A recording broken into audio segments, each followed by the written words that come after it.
Please rise for the presentation of colors and singing of the national anthem.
Oh, say, can you see by the dawn's early light what so proudly we hailed at the twilight's last gleaming, whose broad stripes and bright stars through the perilous fight o'er the ramparts we watched were so gallantly streaming, and the rocket's red glare, the bombs bursting in air, gave proof through the night that our flag was still there. Oh, say, does that star-spangled banner yet wave o'er the land of the free and the home of the brave?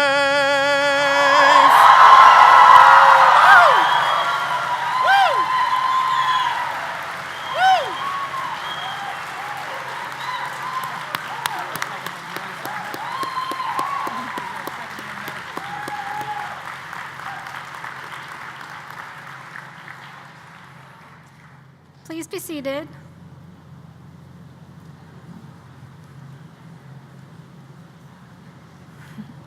Good morning. I'd like to welcome all of you to the graduation ceremony for the West Virginia School of Osteopathic Medicine class of 2018.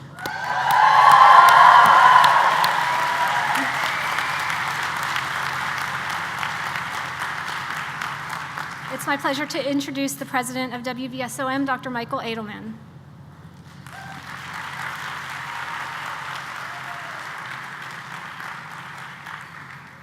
Well, thank you, Dr. Bridges, and good morning. Please join me in thanking Sergeant Long and the Greenbrier East Junior ROTC Color Guard.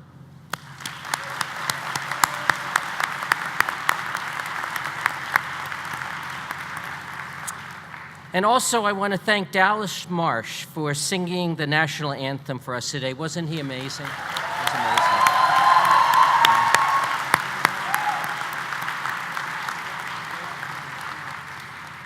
And also, please help me thank Jeff Bryant and the Greenbrier River Brass Ensemble.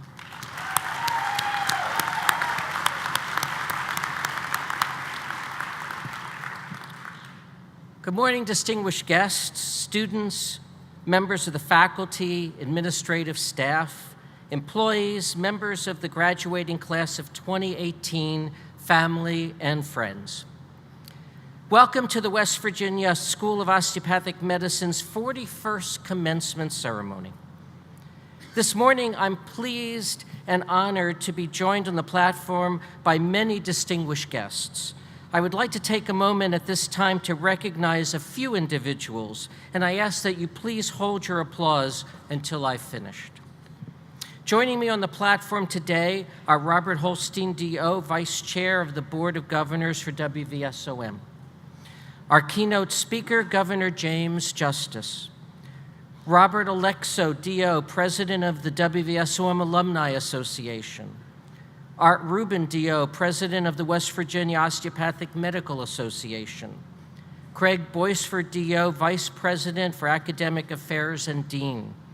Jim Nemitz, PhD, Vice President for Administration and External Relations. And O.J. Bales, DO, one of the 4 founders of WVSOM. Dr. Bales was instrumental in establishing the West Virginia School of Osteopathic Medicine, and along the way with him has been his beautiful 94-year-old wife, who stood by him through his medical school years, raised their children, worked in his medical office, and at the age of 91 was doing electronic medical records. A treat for most of us, that's right. Yeah.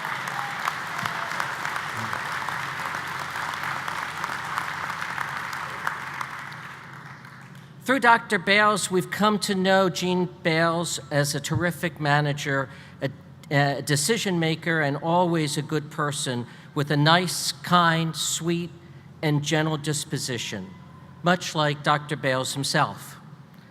Because of their love for the school together, they have attended almost every graduation ceremony and white coat convocation ceremony held at WVSOM and have always been true supporters. Reason I wanted to recognize them is that this month, Dr. and Mrs. Bales will celebrate their 72nd wedding anniversary. So please join me in congratulating them.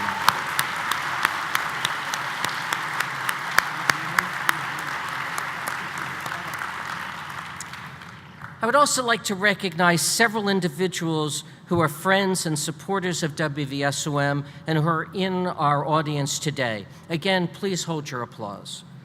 In our audience today, we have members of our Board of Governors, John Garlitz, DO, Gary Poling, DO, and Steve Sarver. We also have in our audience Larry Ware, Vice President for Finance and Facilities, Jeffrey Shawver, Vice President for Governmental Relations and General Counsel, Marilee Butcher, Vice President for Communications and Administrative Affairs, Leslie Bixler, Vice President for Human Resources, John Manchester, the Mayor of Lewisburg, Senator Stephen Baldwin, Delegate George Boogie Ambler, and Delegate Jeff Campbell. We also have joining us Governor's wife, Kathy Justice, and from the Governor's office, Mike Hall, Chief of Staff, Butch Antolini, Director of Communications, and Lisa Amoroso, Special Assistant to the Chief of Staff. And my wife, Dr. Cheryl Edelman. Please join me in welcoming all of our guests.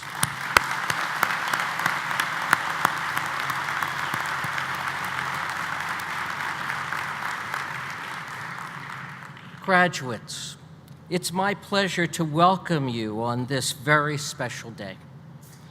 Today, you're going to join the ranks of the medical world of osteopathic physicians. Before going any further, I'd like to ask the class of 2018 to please rise. Class of 2018, I know that in this audience today, you have parents, spouses, friends, and relatives who have assisted and supported you over these years as you pursued your dream of becoming an osteopathic physician. This is your chance to publicly show your thanks and appreciation. Please join me in applauding these very important people.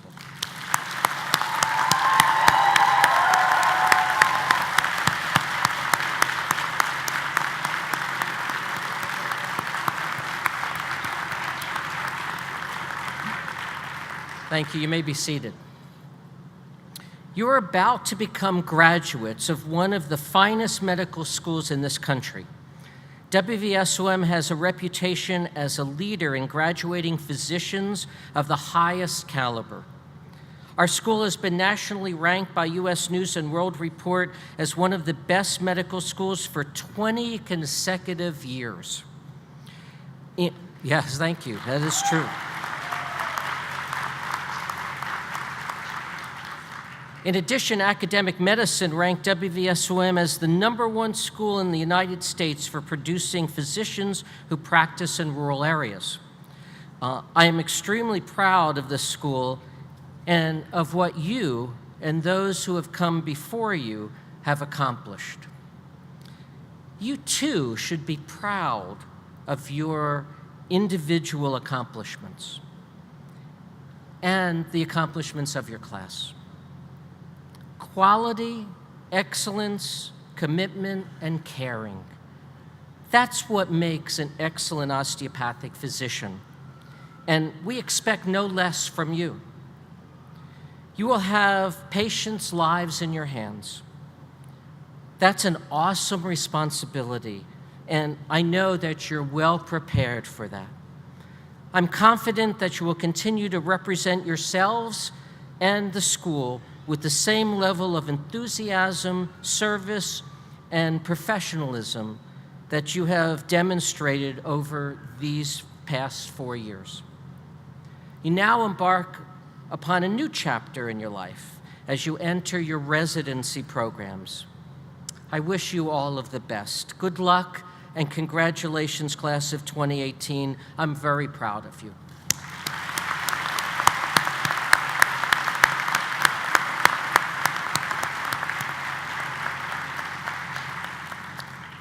And now I'd like to introduce our first speaker. Please welcome the Vice Chair of our Board of Governors, Dr. Robert Holstein.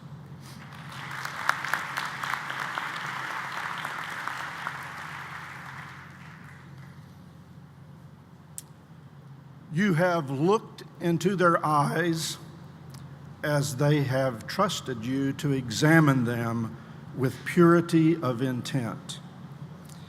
They have smiled at you nervously as you have touched and examined their bodies in your quest to learn.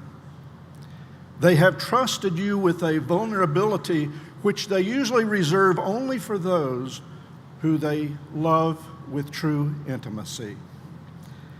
They have listened to your words of reassurance and comfort and wisdom with the respect deserving only a physician. They have trusted you with their fears, their hopes, and their very lives. These patients that you have touched have changed your life forever. They have allowed you as students to practice the art of medicine on them because they truly believe this to be essential to your learning process. They did not do this because they owe you, because they don't owe you anything. But now you owe them. You owe them not perfection, because you're never going to achieve that, but you owe them to do your very best. In the presence of our governor of this great state of West Virginia, and under whose leadership we serve and are appointed, the Board of Governors of West Virginia School of Osteopathic Medicine and our chairman, Dr. Charles Davis, congratulate you on this remarkable achievement. Don't forget how you got here. Don't forget who helped you to get here. And above all, do your best. May God bless you, and may God bless WVSOM.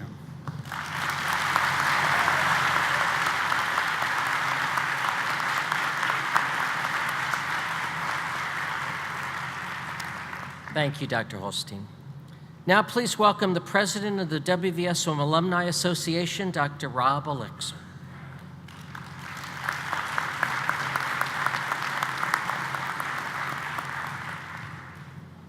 Good morning, graduates, families, friends, and guests. Good morning. Today, I would like to share with you a quick personal experience that I had that helped shape my career. Shortly after my own graduation here, I met a patient in the hospital who was very ill. She was suffering from complications of diabetes. She had already had one leg amputated. She was on the verge of dialysis, and she had lost about 90% of her vision. She could really only see shadows. On the first day of my rotation, I walked in.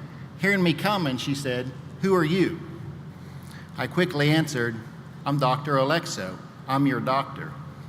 And that's when she told me, "Well, you're half right."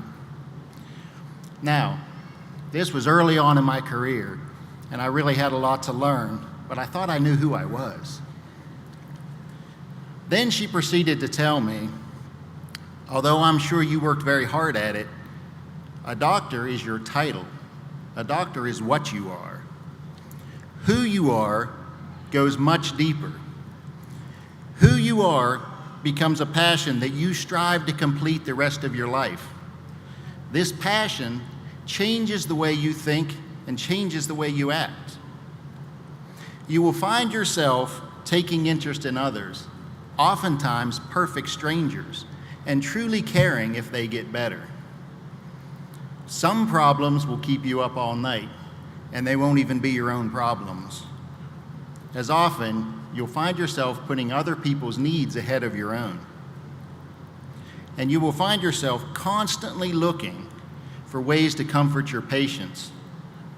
And learning becomes a lifelong goal. Now, over that next month, I learned a lot in that room. I learned a lot of medicine. I learned a lot about myself. And I also learned that sometimes even people who were nearly blind see some things better than we do. Graduates, today you are joining one of the elite groups in America as alumni of WVSOM. Now, from the graduates who come before you and from your alumni association, we ask that you continue to make us proud. And we ask that you strive to make an osteopathic physician who you are, not just what you are. Thank you.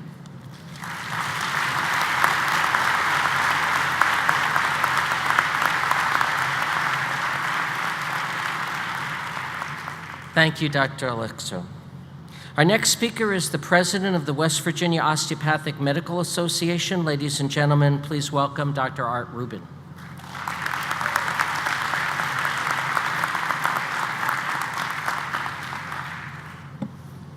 Thank you. Good morning, Governor Justice, President Edelman, and guests. It is my pleasure to offer greetings and congratulations to the class of 2018, their families and friends from your West Virginia Osteopathic Medical Association, WVOMA. I am Dr. Art Rubin, WVOMA president, and a WVSOM graduate 39 years ago in the class of 1979. Founded in 1902 as the West Virginia Society of Osteopathic Medicine, WVSOM has served West Virginia osteopathic physicians and medical students for some 116 years. We are the voice for DOs in the West Virginia legislature, playing a vital role in influencing healthcare legislation and improving the quality of patient care in our state. Our views and positions are heard and respected. We also provide educational opportunities for our member physicians with CME programs, and we market our profession's advantages to the citizens of West Virginia. Today, we have made each member of the class of 2018 resident members of WVSOM.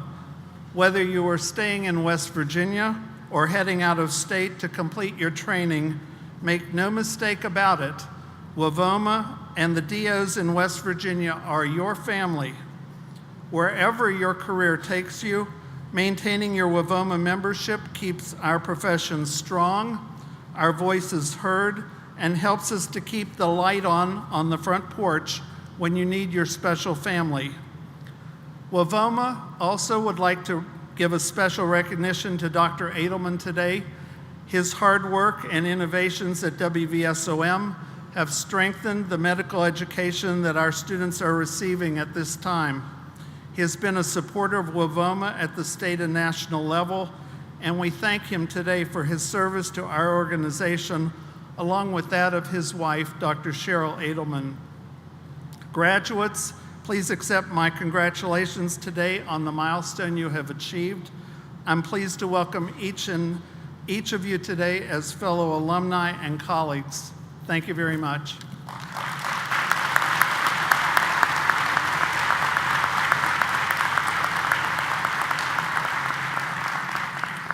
Thank you, Dr. Rubin.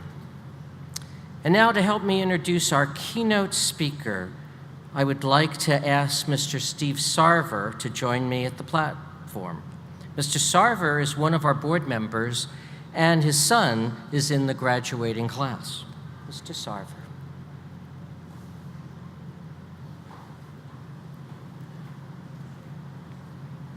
Well, first of all, congratulations to the class of 2018. And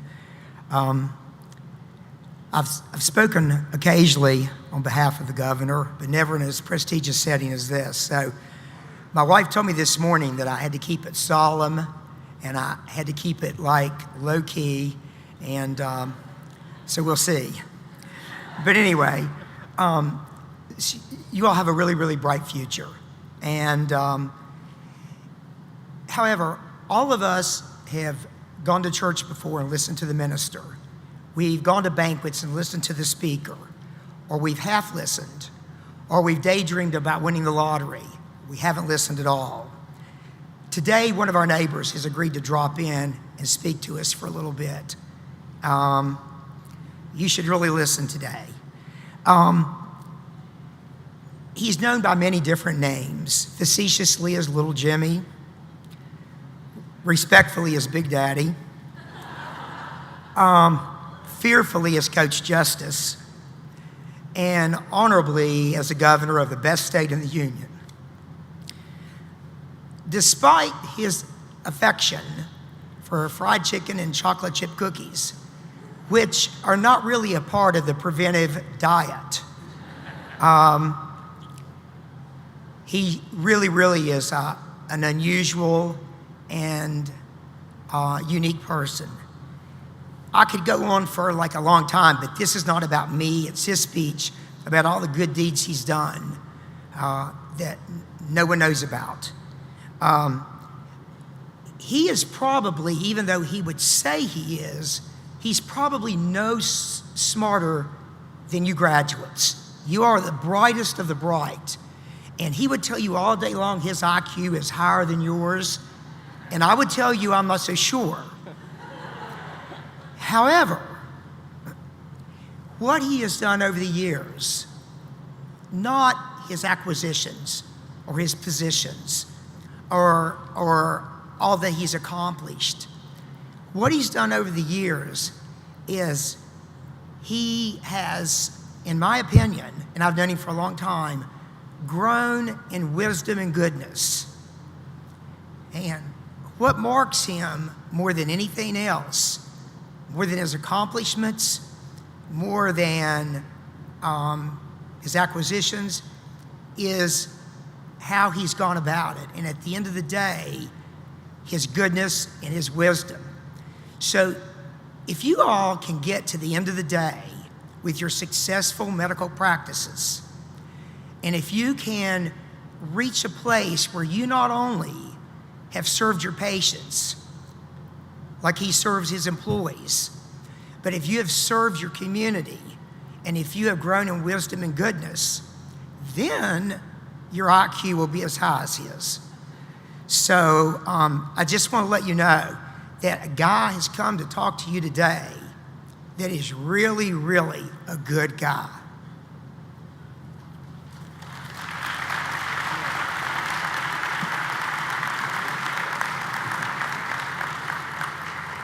Thank you, Mr. Sarver. So let me tell you about our governor. James C. Justice II has served as the 36th governor of West Virginia since January of 2017.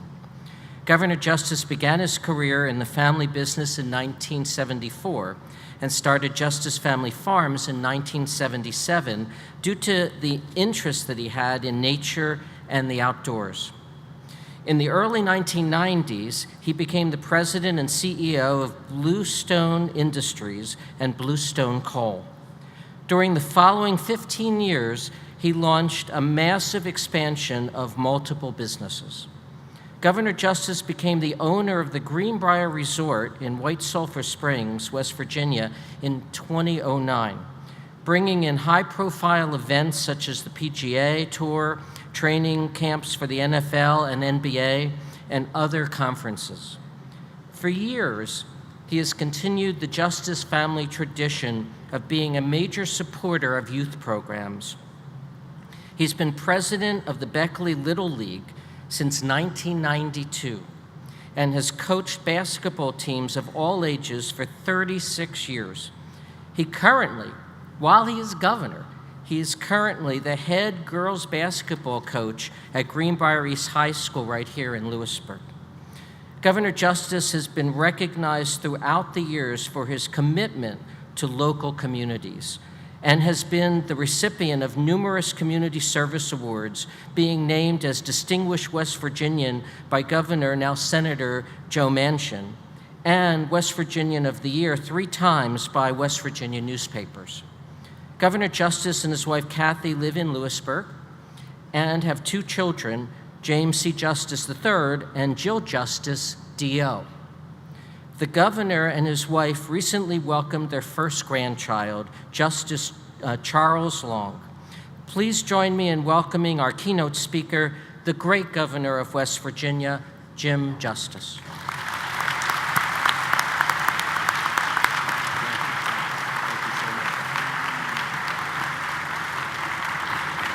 Now, please sit down.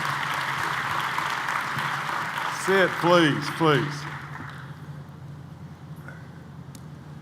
Before I go any further, I have to tell you that anything that Steve Sarver told you, forget it. One thing for absolute certain, I know ever so well that I am anything but even a smart man in this world. And I know ever so well how terribly brilliant all of you are. Now, let me just say just a couple things.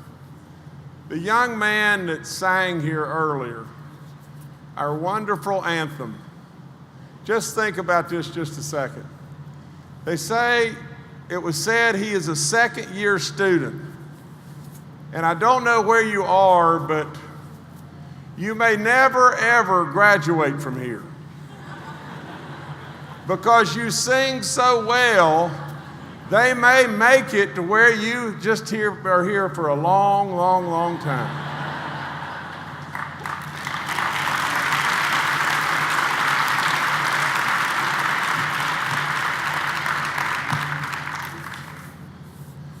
Now today, I will speak as many people have characterized me as folksy, right to the point, always telling you the truth. I won't give you this great presentation and speech, but I hope I will give you some wisdom along the way. You see, I don't really think you want to talk to me or you want to hear from me. You want on just a level that you have heard so many times where speakers speak and can somewhat put you to sleep.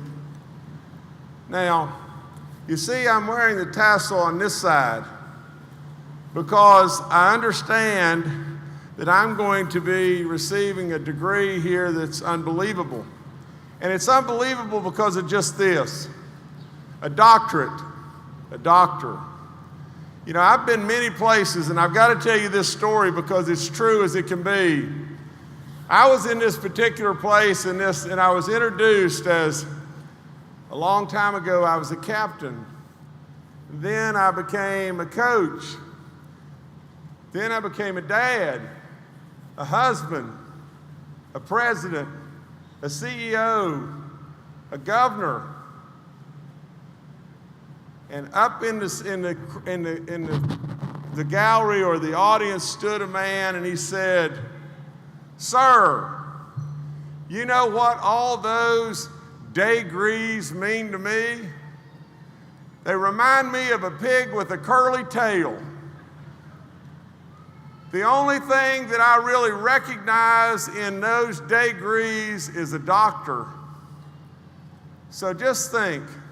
Now I can go back to this man because his response was, "As those degrees that you have remind me of a pig with a curly tail, they sure add a lot more style to you, but not another pound of meat." He made me feel bad. But today, I want to especially thank Dr. Edelman and Cheryl. 16 years they've been here. Dr. Edelman has been the president of this great organization for 10 years. Dr. Nimitz is taking over. It is phenomenal what has happened here. As we were coming in, I was driving around right out here in a golf cart. And as a postgraduate, I came to Greenbrier Military School because my dad was convinced that I needed another year before I went to college. And I lived in the quadrangle right over on the right-hand side on the 3rd floor. Now, a kind lady with me said, "Let's put a plaque up there that you lived there." And I said, what would be more fitting is to put a little plaque in where the quadrangle went around, where I walked over and over, day after day, walking demerits off, and there was a little groove in the concrete from where I walked. Now today, a special thanks to our Board of Governors, to our faculty and staff, to all the parents, all the graduates, all the families. What an incredible day. A day for you to be so blooming proud, it's unthinkable. Unthinkable how proud you are of your accomplishments and the fact that your friends and parents of your children and your friends and what these people have done. Now, I salute the great teachers that have brought you to this level. And I want to take you on a little bit of a journey today, and it'll look like you're going off, but I think in the end you'll really understand. Now, no question this school has a terrific reputation. Dr. Edelman mentioned of just a few of the accolades, and I'm not going to go into those because there's so many, it is unbelievable. But to think you graduate as many as WVU and Marshall together, just to think of all those that are serving throughout rural West Virginia. I would say to every one of you, you may go off for a while, but we want you back. We want you back right here in West Virginia. We are on our way now. We are really, truly moving.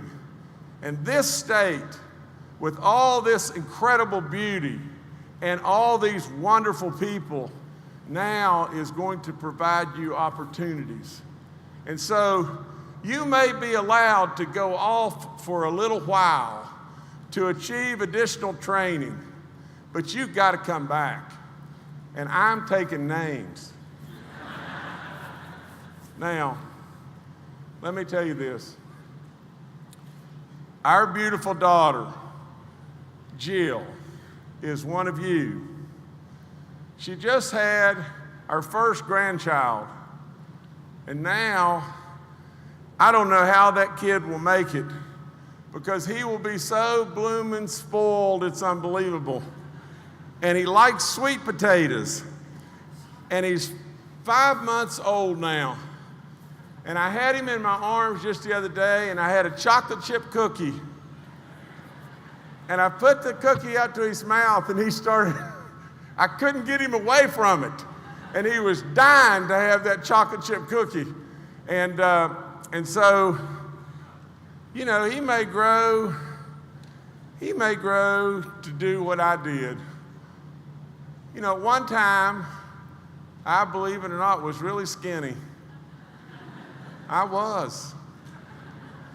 And then I grew another body. Now, I played basketball right over here. We won our home opener. I think we were playing Bluefield State, and I just was saying earlier, we were behind 90-80 with 2 minutes and 3 seconds to go in the game.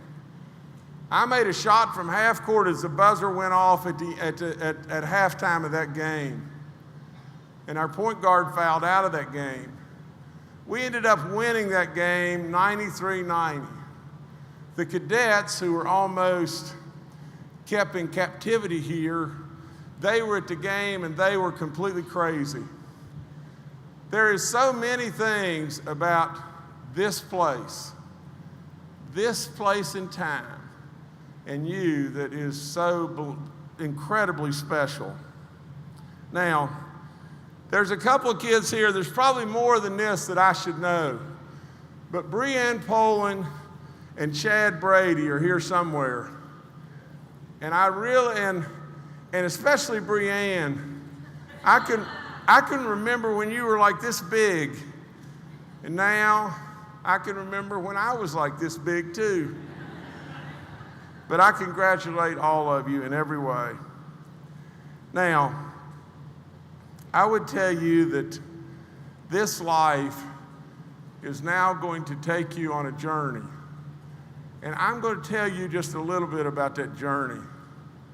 If I were to ask you, first of all, from a wisdom standpoint, what do you have to do in life to get better?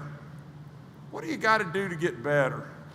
I would bet that you would say answers like study harder, you know, or be more focused, or be more determined, or communicate better, or try harder. But I would tell you just this, and you better listen to me here. If you want to get better in this life, the first thing you better do is admit you're doing something wrong. It's the foundation of everything we have all around us.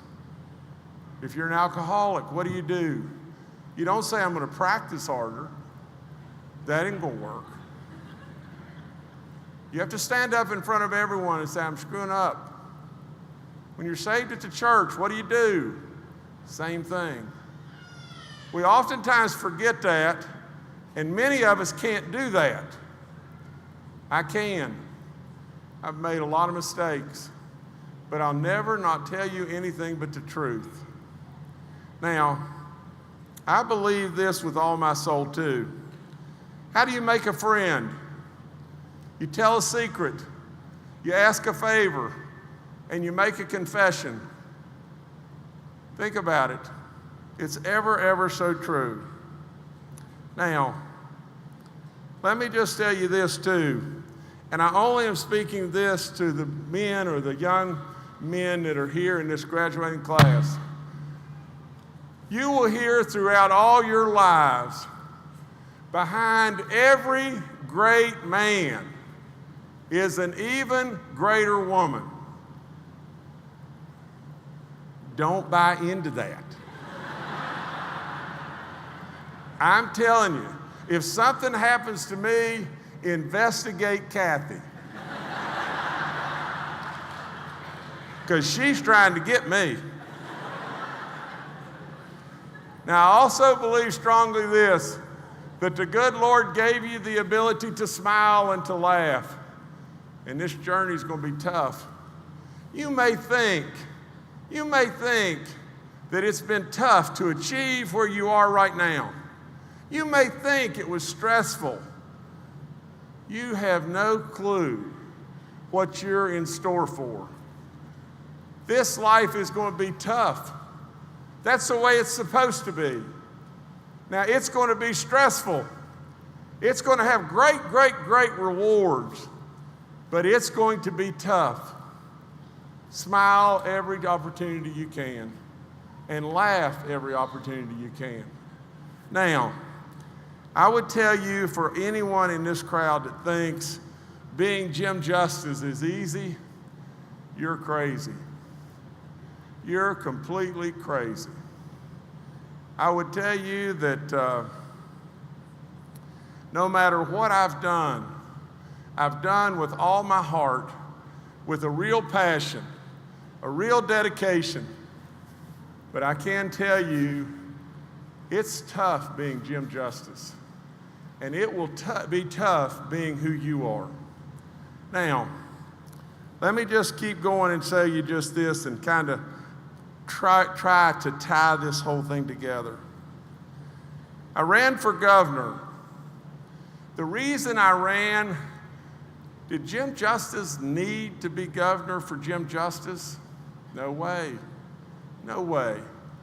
I had plenty to do, plenty and then some to do. I ran because I felt like in my heart that was what I was supposed to do. I felt like in my heart that West Virginia had been dead last, dead last, dead last, and dead last, and I could help change that. And we have. When I walked in on day one, and I do know a lot about business, guys, but when I walked in on day one and they handed me the books, no company could have been more bankrupt than this state was. No company could have ever been more bankrupt than this state was. And the outlook was beyond belief horrible.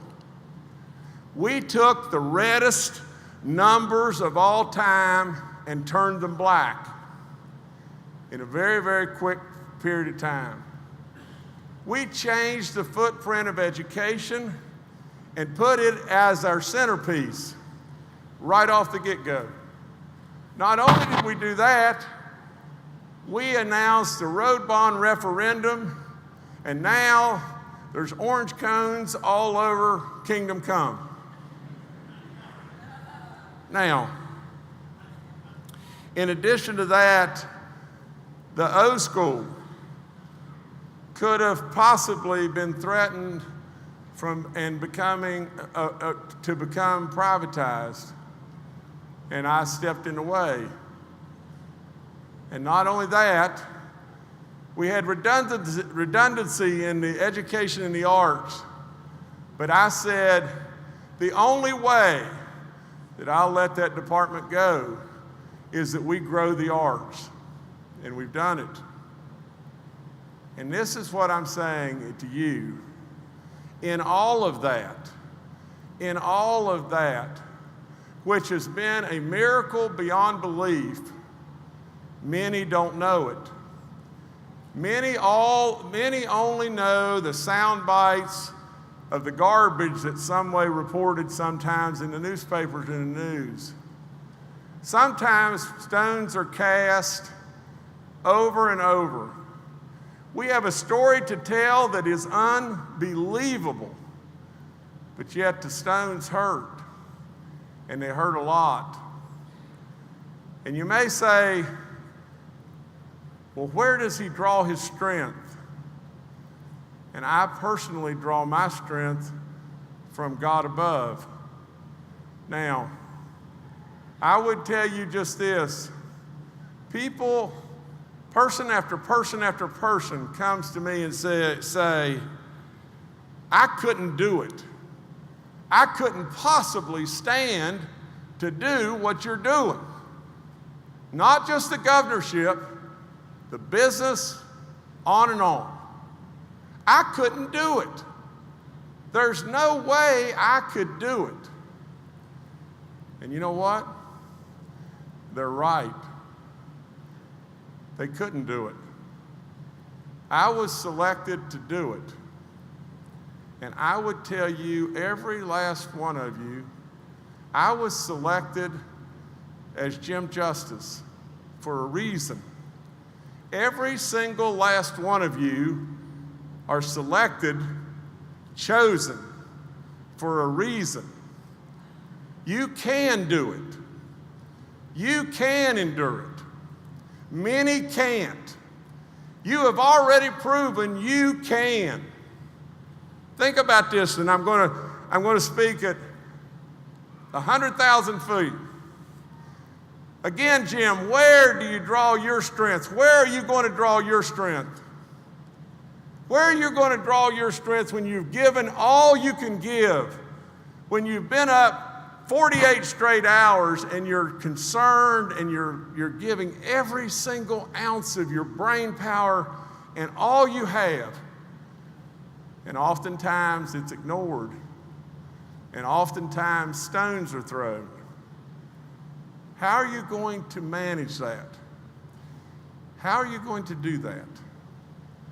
I think about one of the great men, one of the very greatest. Think about Moses just a second. Think about how he went through life. Think about when he basically was leading the Israelites.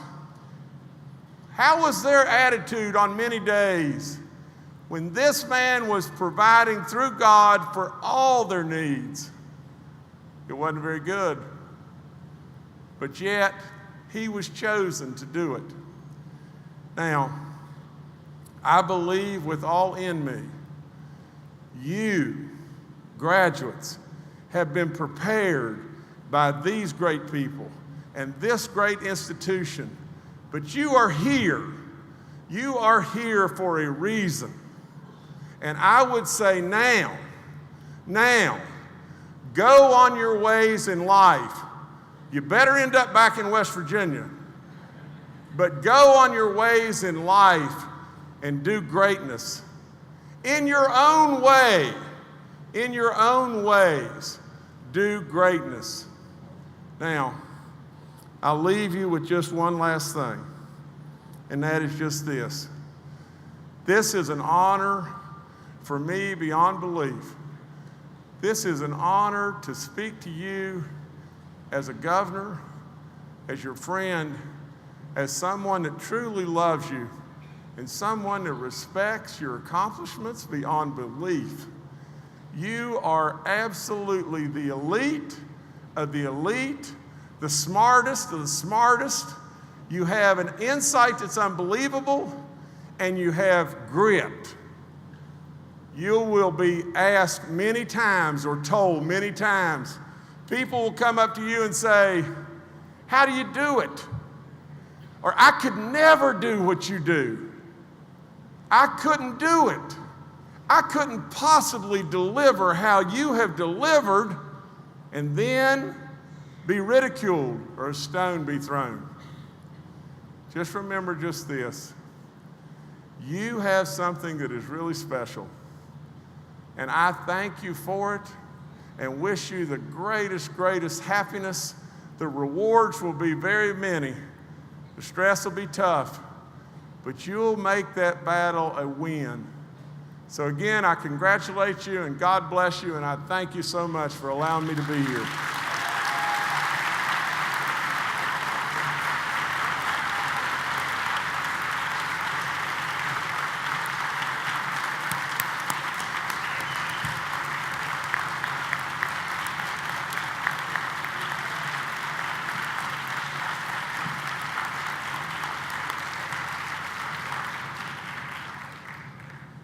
Well, thank you, Governor. Governor Justice, on behalf of the West Virginia School of Osteopathic Medicine's Board of Governors, administration, and faculty and staff, in recognition of your invaluable contributions to WVSOM, including your strong support and your generosity, and in recognition of your strong leadership and support of our community and our state, it is with great pleasure and an honor that I bestow on you the degree of Doctor of Science honorary causa, with all of the rights, privileges, honors, and responsibilities pertaining thereto. Congratulations.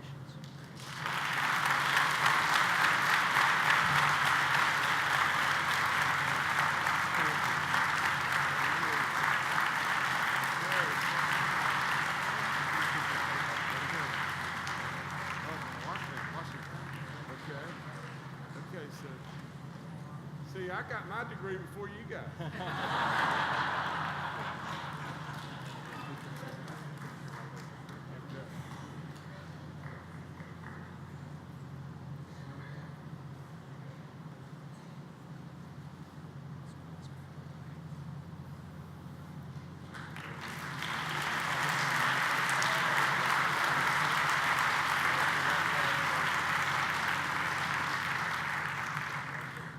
Now, I'm leaving because I'm not going to watch all of y'all go across this thing. But again, congratulations to you. God bless you.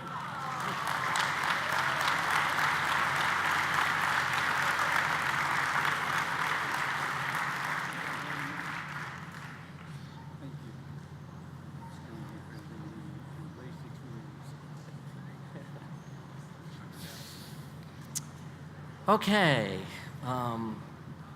let's see what we could do here. I would like now to introduce the president of the class of 2018, Lauren Wackerman, who will deliver the class address. Lauren?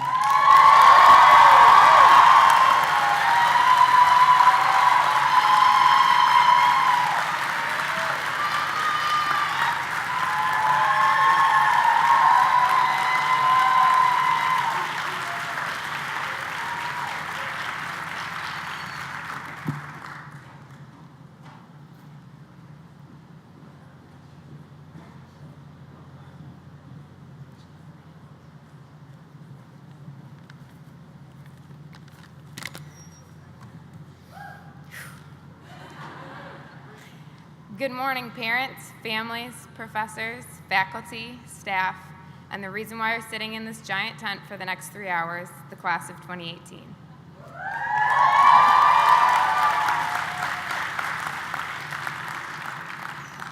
I cannot believe this day is finally here. It is a day we have dreamed of for years. Nearly 4 years ago, this same group of individuals sat beneath this same tent, eager to receive our first white coat.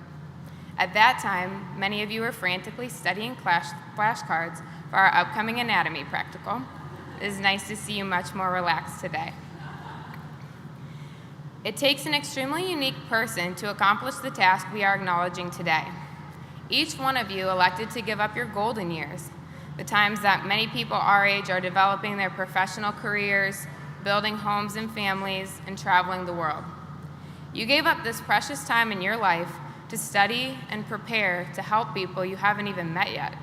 What a selfless thing to do. I couldn't be more proud of each of you for making this mature decision in the first place, let alone making it to graduation today. During the last 4 years, you have spent every waking minute working to pass 19 preclinical courses, 33 preclinical exams, 19 clinical rotations, 8 COMED exams, and 3 national board exams.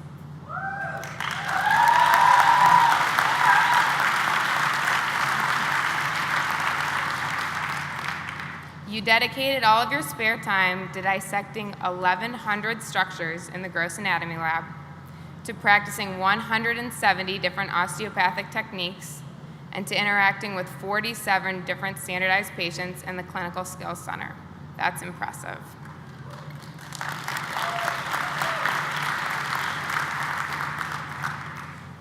Ralph Waldo Emerson once said, "It is one of the beautiful compensations in this life that no one can sincerely try to help another without helping himself. While your intentions in starting this journey were to have a positive impact on the lives of your future patients, each of you has grown as a person on this voyage as well.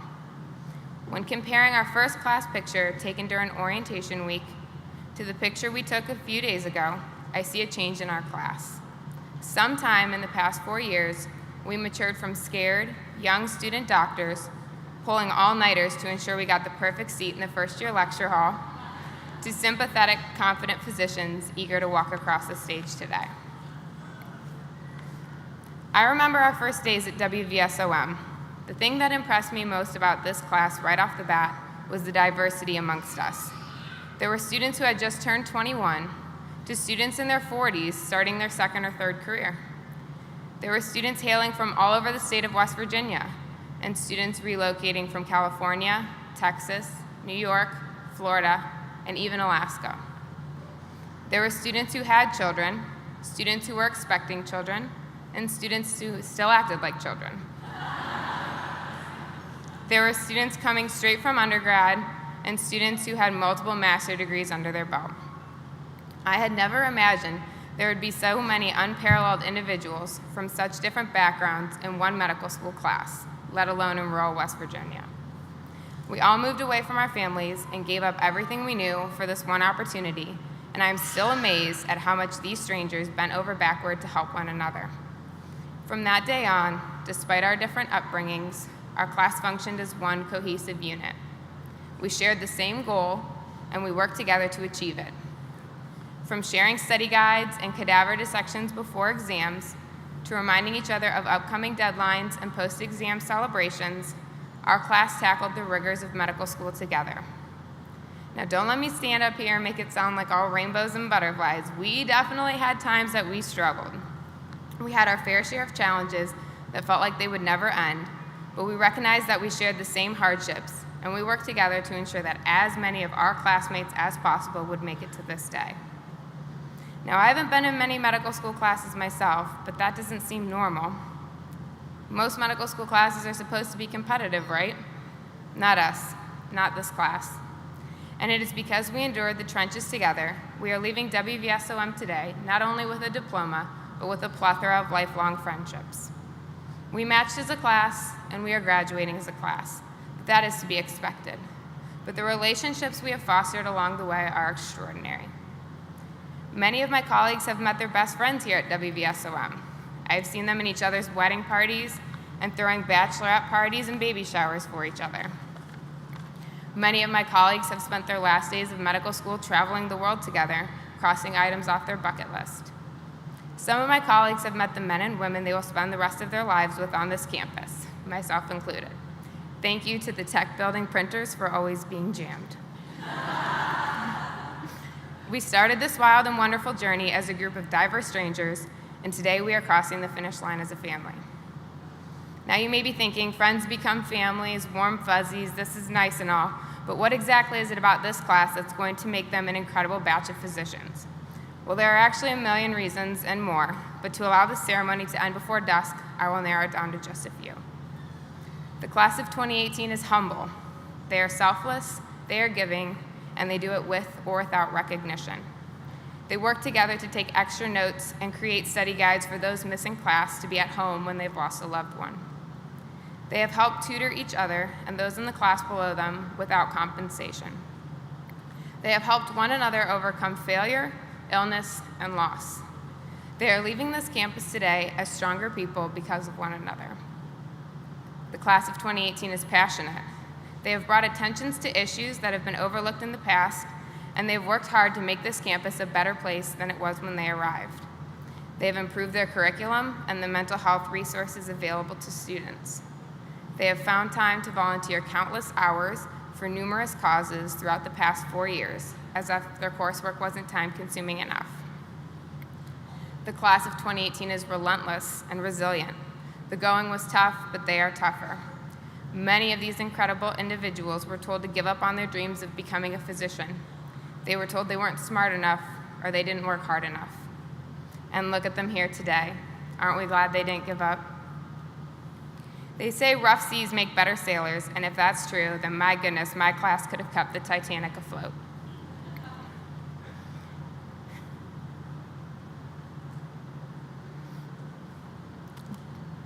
But above all, the class of 2018 is humane.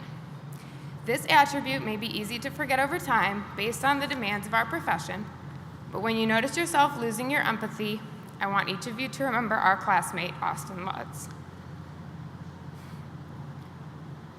Austin embodied many characteristics that would have made him an amazing physician, but above all, he valued humanity. Austin rode his bike to class every day, rain or shine, and he waved to everybody he passed with a smile on his face. When Austin was having a bad day, you didn't know it, because he was always positive and he was always kind. Through Austin's passing, we learned that there is more to life than getting an A on an exam, and there is more to medicine than making a diagnosis and writing a prescription. No matter how busy your schedule gets and how difficult your patients may be, strive to practice medicine with empathy and compassion, the way Austin would. As the voice of my class, I would like to thank all of our parents, spouses, and family members who have been by our side as we've worked towards this tremendous accomplishment. Our success today is a direct result of your unwavering love and support. I hope we've made you proud. Thank you for listening to all of our late-night breakdowns about upcoming exams and the exorbitant debt we continue to accrue. Thank you for letting us prematurely diagnose you with every medical condition known to man, and for letting us practice OPP techniques on you for the first time. Thank you for helping us relocate over a dozen times and traveling to Lewisburg, West Virginia today to celebrate the greatest accomplishment of our lives. I would like to thank our advisors, mentors, faculty, staff, and the physicians who agreed to precept us. You saw us for who we were. From interview day on, you recognized us as more than board scores and GPAs. You genuinely believed in us. You gave us a chance to prove that we deserved to be here. You gave us an opportunity that nobody else had given to us. You have continued to push us to know more and to be better. You always supported us, never doubted us, and you've helped make our wildest dreams come true. You know what they say, it takes all members of the coolest small town in America to raise a doctor. And last, but definitely not least, I would like to thank the class of 2018. I want each of you to look at your peers to the right and left of you and give them a whopping high five. We made it.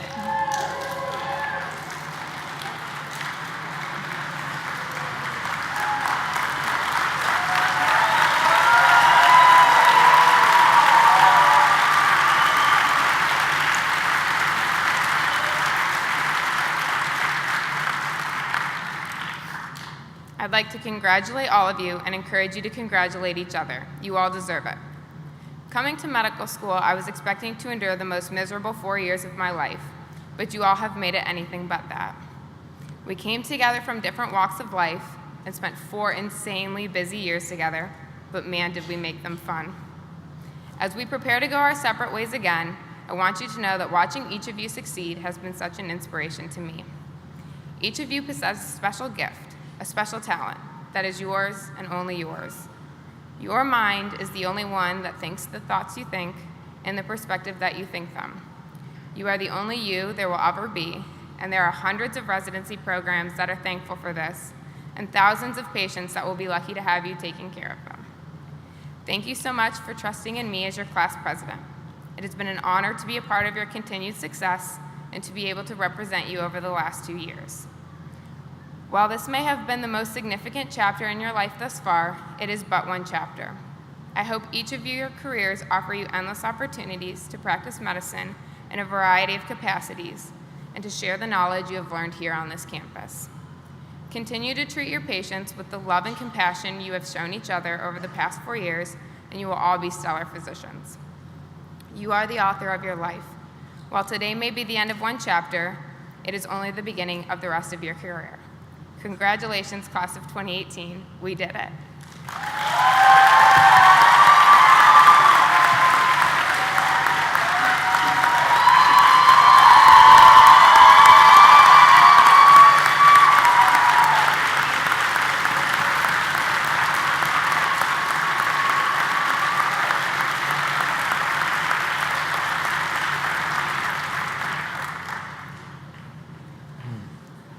Thank you, Lauren. That was great.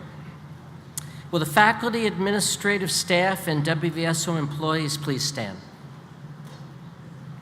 Class of 2018, in recognition of all of the hard work done by these individuals on your behalf, in recognition of their wisdom, guidance, and support during your 4 years at WVSOM, please join me in giving these faculty and staff members a hand.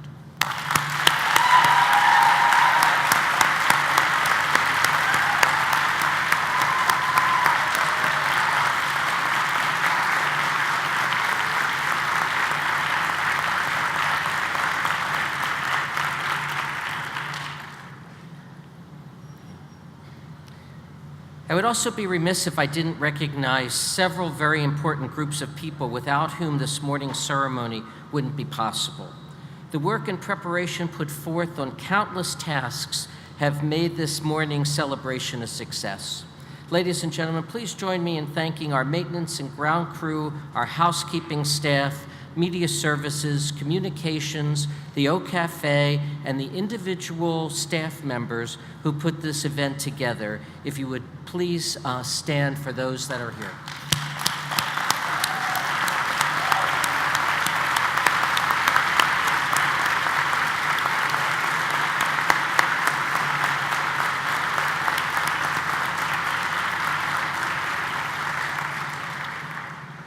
Okay, now it's time for the presentation of the candidates for the degree of Doctor of Osteopathic Medicine. I asked Dr.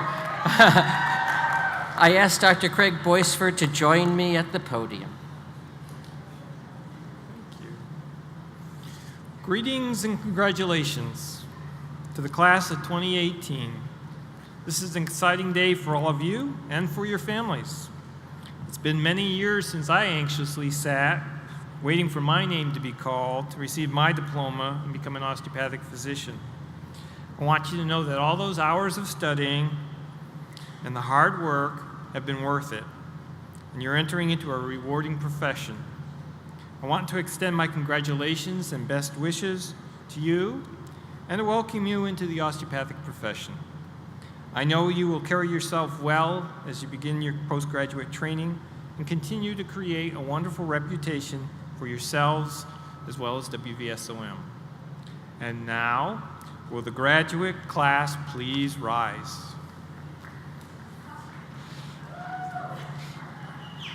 Ladies and gentlemen, those candidates wearing the gold stoles represent the top 10% of their class and are graduating with academic honors. Dr. Edelman, the men and women standing before you have fulfilled all the requirements as prescribed by the American Osteopathic Association, the West Virginia School of Osteopathic Medicine Board of Governors, and the faculty of the school. I thereby present them to you for conferring the degree. By virtue of the authority vested in me by the West Virginia School of Osteopathic Medicine's Board of Governors, I hereby confer upon each of you the degree Doctor of Osteopathic Medicine with all of the rights, privileges, honors, and responsibilities pertaining thereto. Congratulations.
Sarah Adnan Abla will be hooded by her father, Adnan Abla, MD.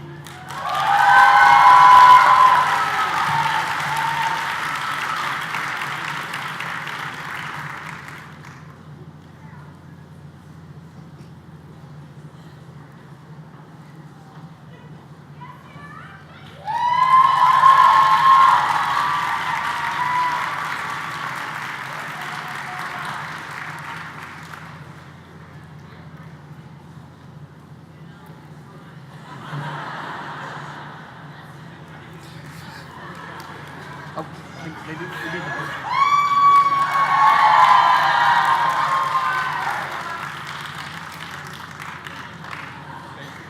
Sana Ahmad will be hooded by her uncle, Mubashir Ahmad, MD.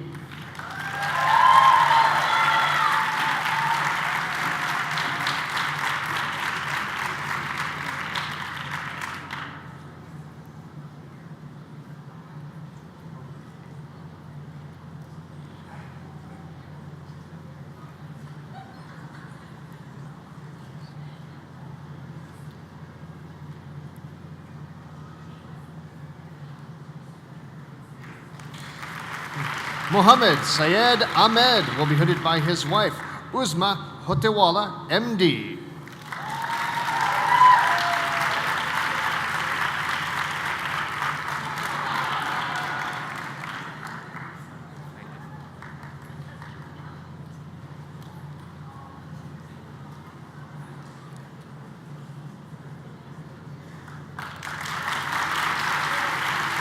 Jumana Aldik will be hooded by her father, Haitham Aldik, PhD.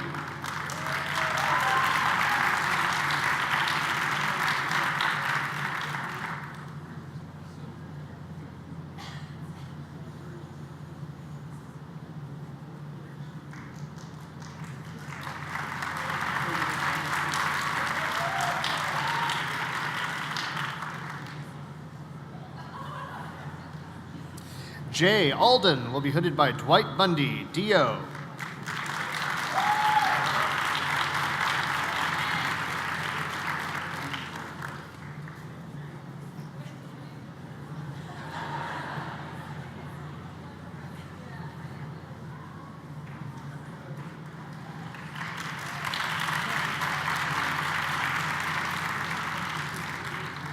Suzanne N. Saeed will be hooded by her uncle, Raji Kori, MD.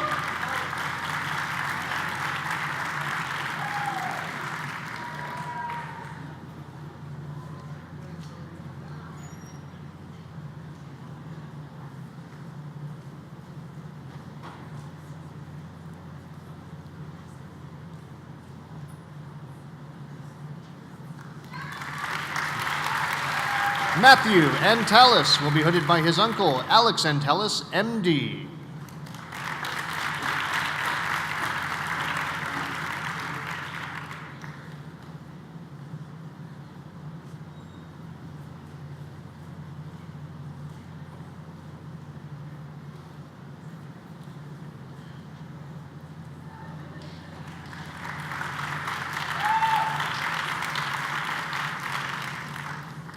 Taylor Augustine will be hooded by William Miner, DO.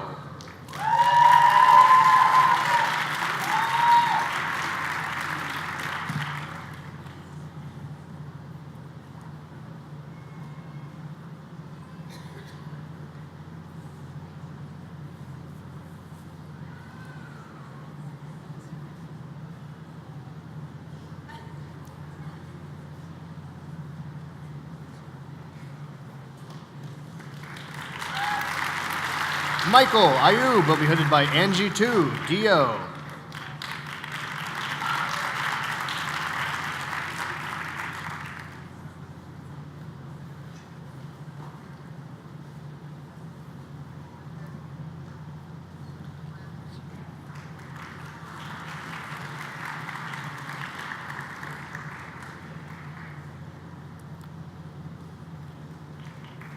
Amanda Allen Baker will be hooded by Lourdes Bernardino, MD.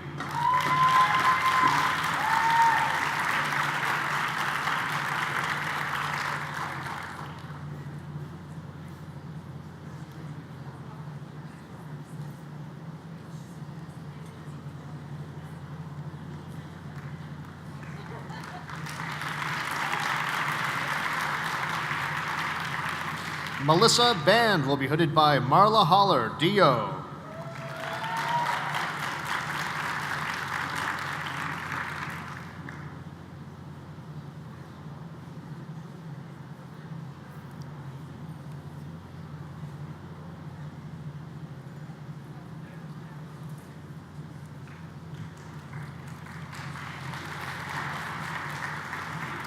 Adele Barbieri will be hooded by her mother, Catherine Barbieri, DNP, and Edward Bridges, PhD.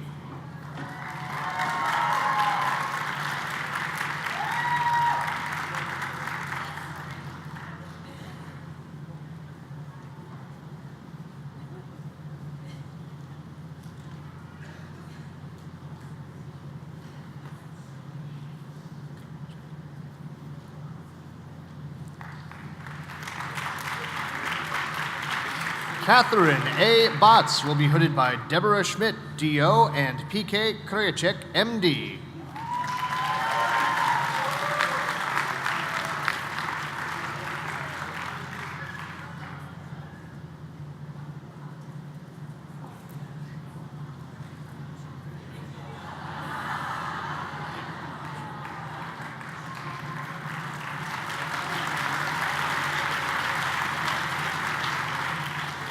Alyssa Bida will be hooded by Andrea Nazar, DO.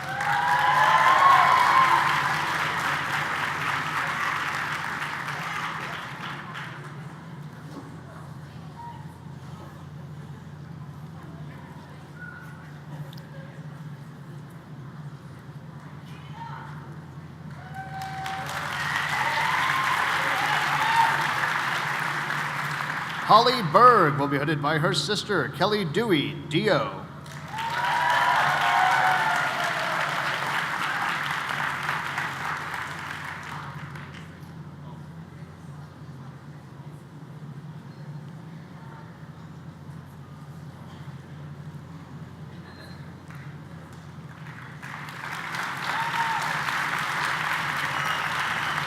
James Bindrup will be hooded by his father, Scott Bindrup, JD.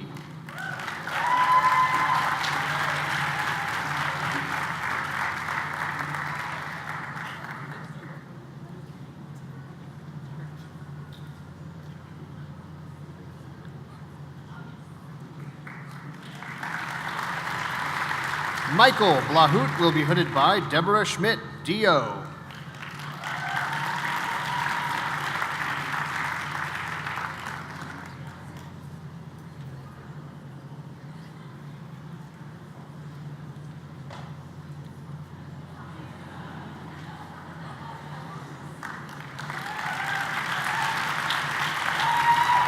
Daniel Bolton will be hooded by Jocelyn Mann, DO.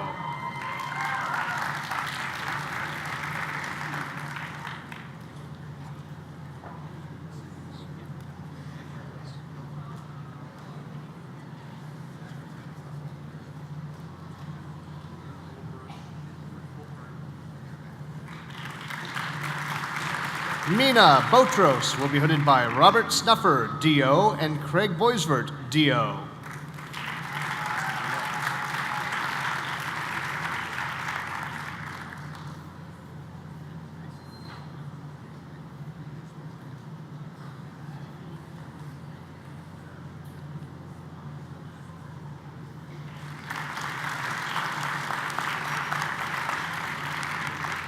Chad Camer Brady will be hooded by Randall Belt, DO.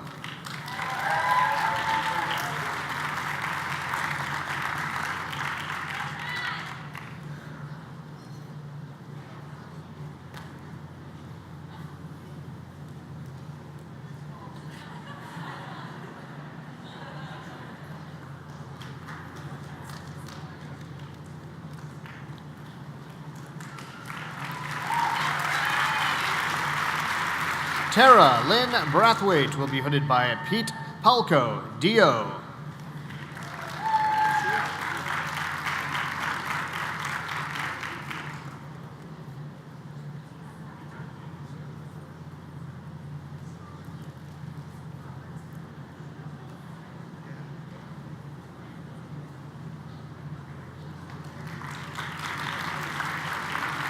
Courtney Elizabeth Brancazio will be hooded by Manuel Ballas, DO.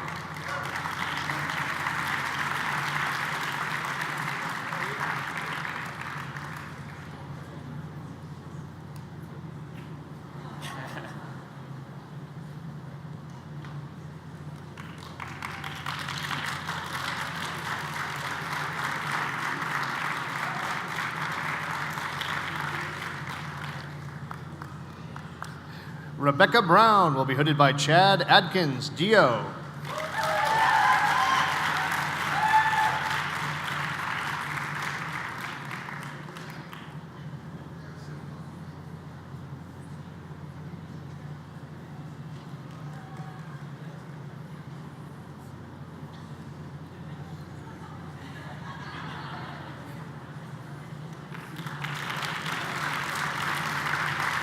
Jeremy Briner will be hooded by James Wadding, DO.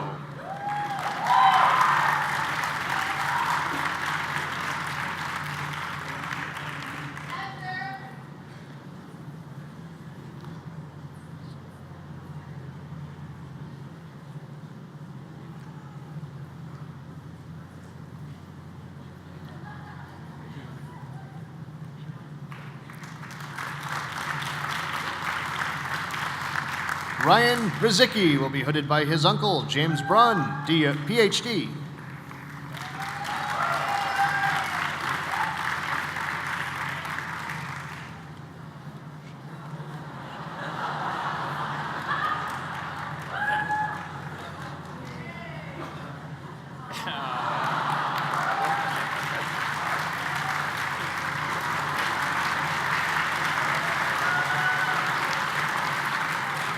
Nathan Butler will be hooded by his brother-in-law, Philip Stahill, MD.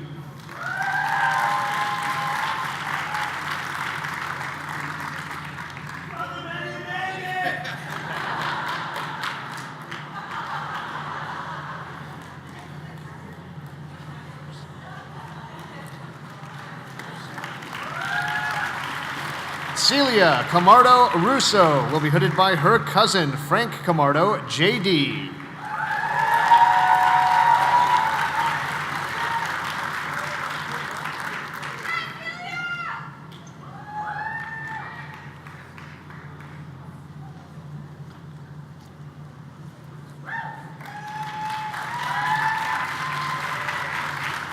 Christopher Carls will be hooded by PK Krajicek, MD.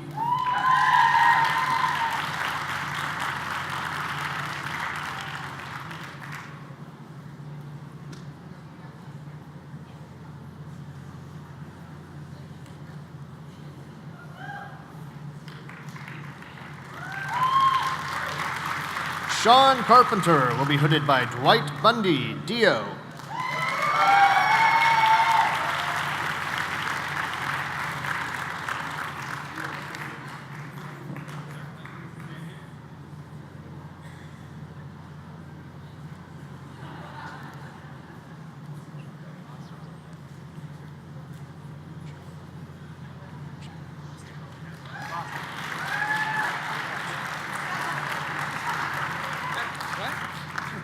Shannon Chatham will be hooded by Robert Foster, DO.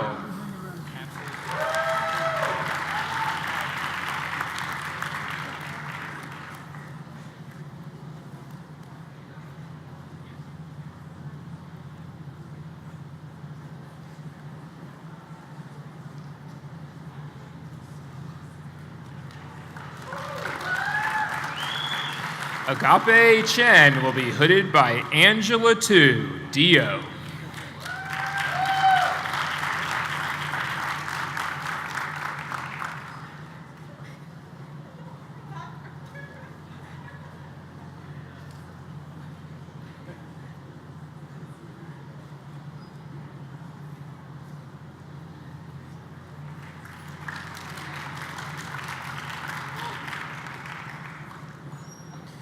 Caitlin Christopher will be hooded by Edward Bridges, PhD.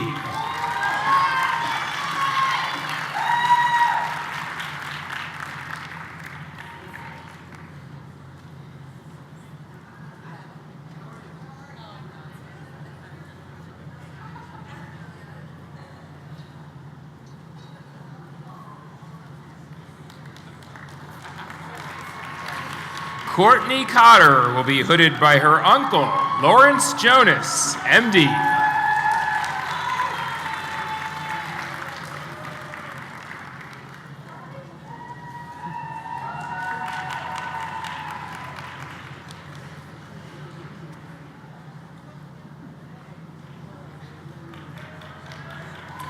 Zach Cox will be hooded by Dwight Bundy, Dio.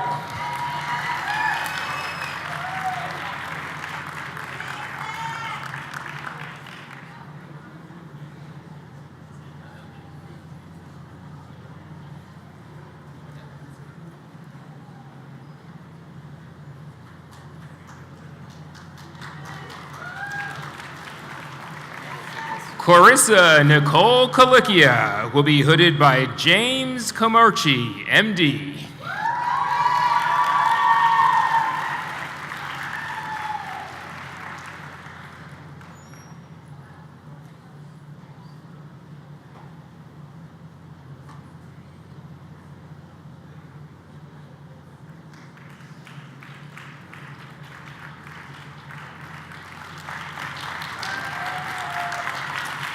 Max DeVee will be hooded by his aunts, Paula Swadine, PhD, and Karen Ephraim, MD.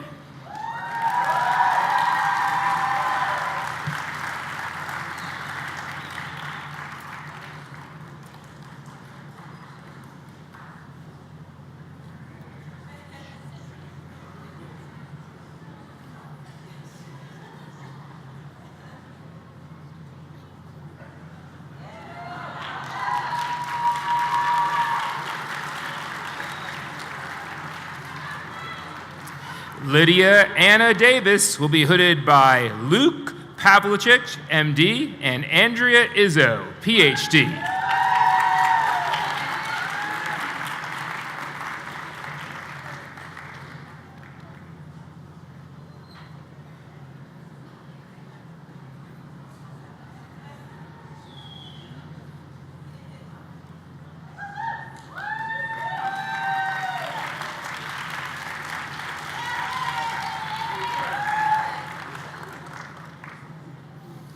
Caitlin McClenahan Davitt will be hooded by Miles Medina, Dio.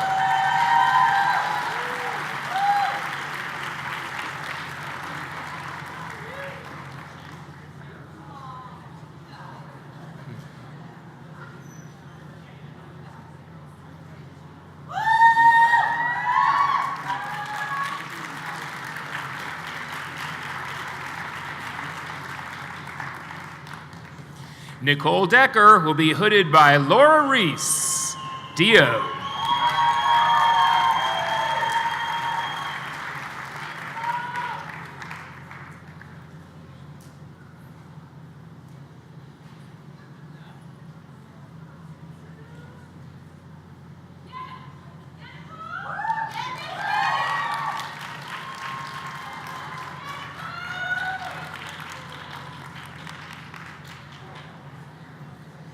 Salvatore DiFilippo will be hooded by Marla Haller, Dio.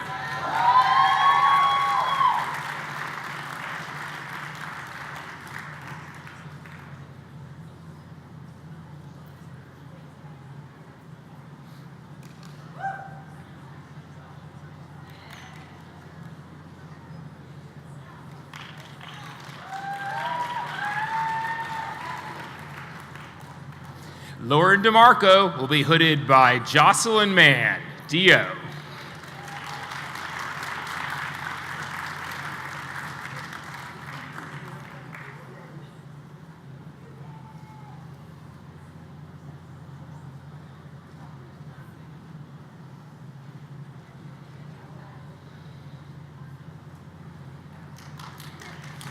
Zane Anderson Dennison will be hooded by his uncle, Jason Southall, PhD, and Mark Waddell, Dio.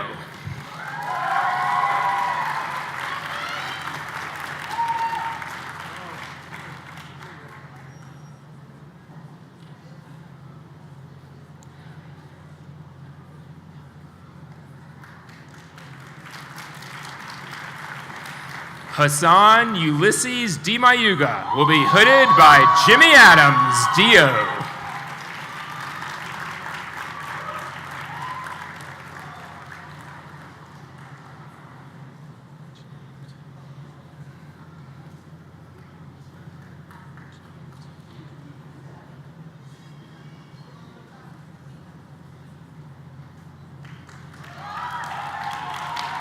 Bonnie Diora will be hooded by her sister-in-law, Janelle Patel, MD.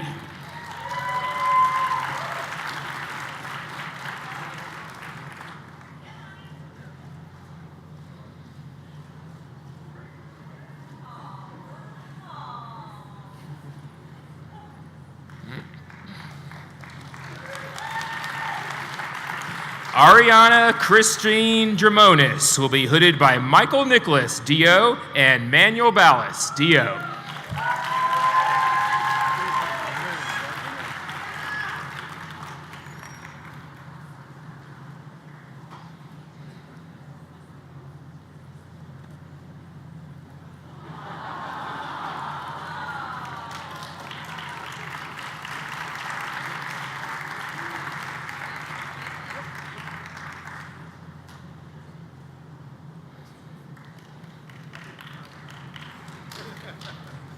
Rebecca Dudley will be hooded by Art Rubin, DO.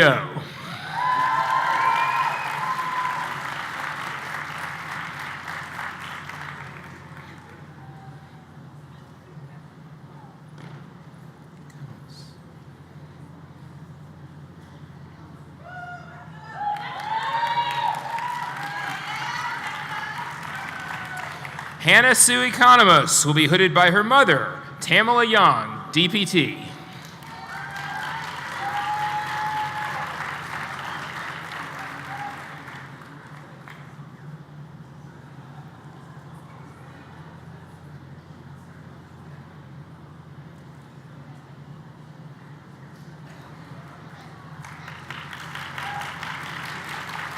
Elizabeth Eckel will be hooded by Megan Dutcher, DO.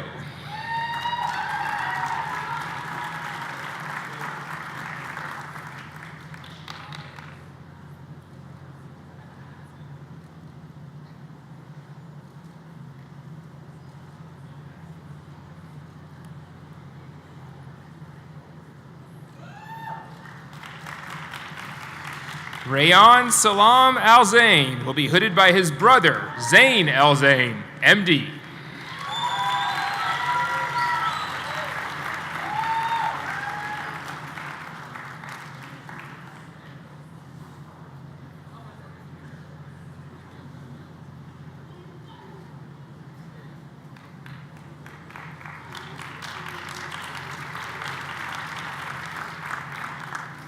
Julian Exposito will be hooded by his father, Amaro Exposito, DC.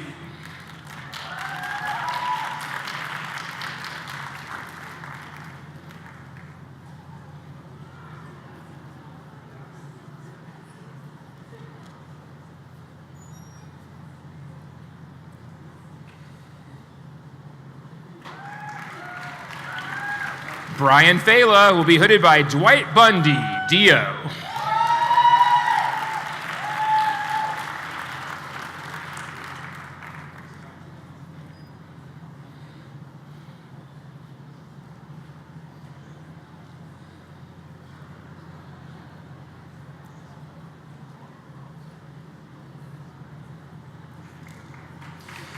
Kelsey Rebecca Gay will be hooded by Andrea Nazar, DO.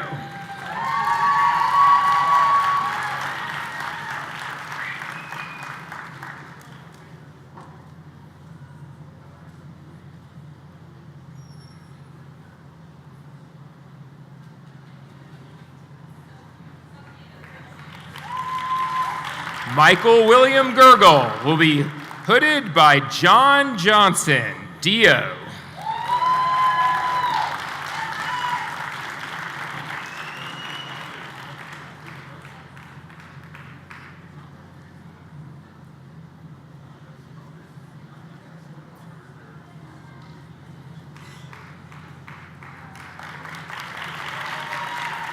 Scott Gurley will be hooded by his fiancée, Kaba Burhanu, MD.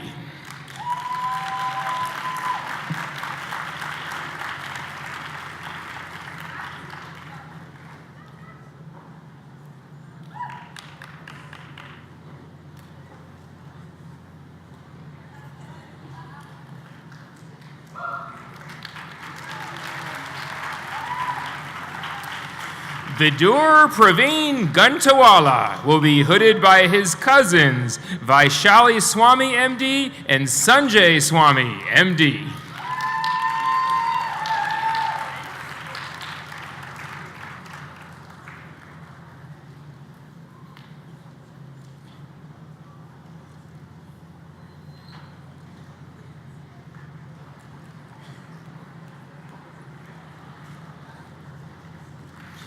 Kristen Ann Gibbs will be hooded by Robert Snuffer, DO.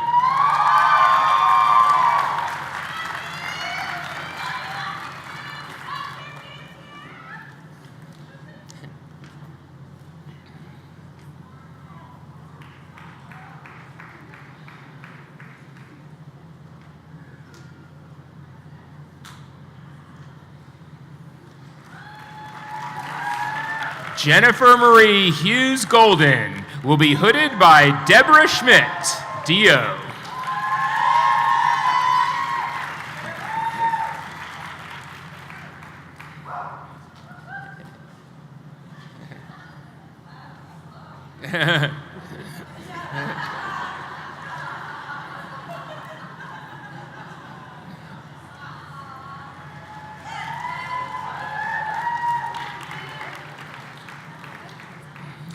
Gabriel Gomez will be hooded by his godmother, Jessica Laurie, JD.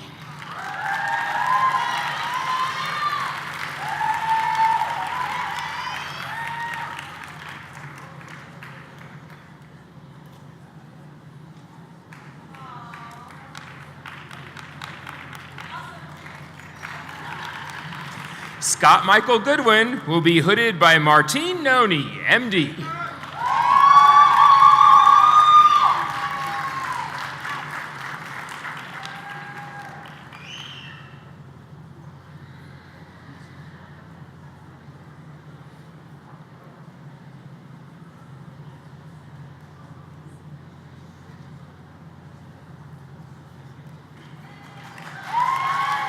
Lindsay Marie Gordon will be hooded by her father, Greg Gordon, DO.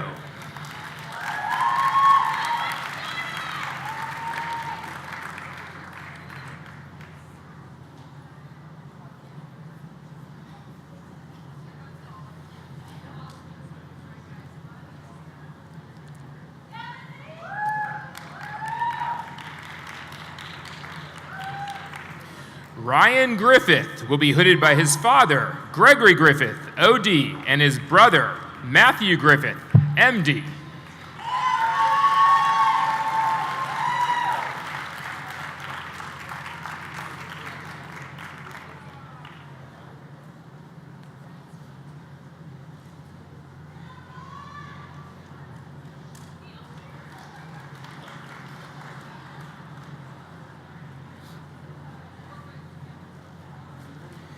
Erica Marie Grimm will be hooded by Andrea Nazar, DO.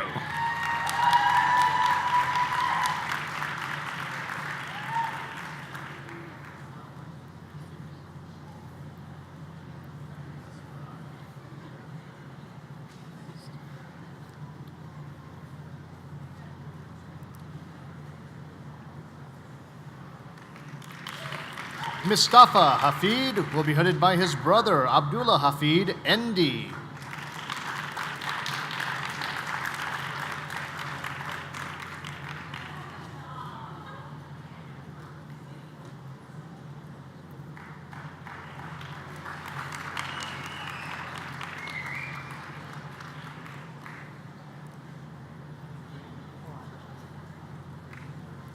Aklima Haydar will be hooded by Robert Foster, DO.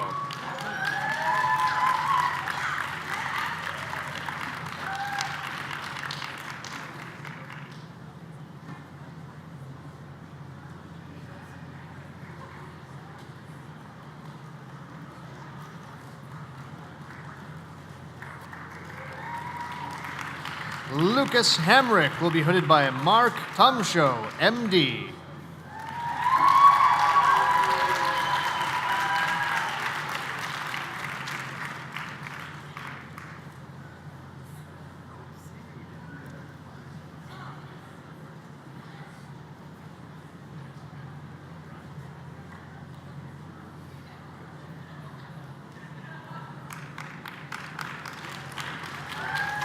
Amy Han will be hooded by her father, Zheng Chao Han, PhD.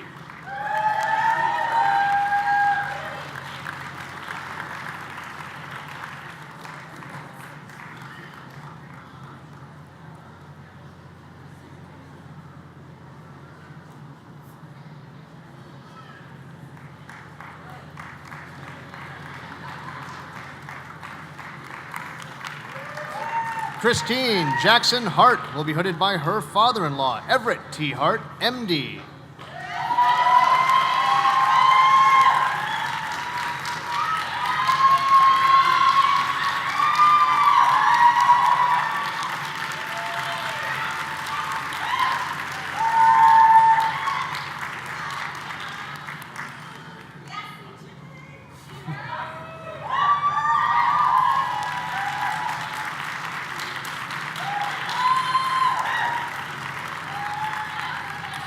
Stephanie Harter will be hooded by her grandfather, K. Michael Sawicki, JD.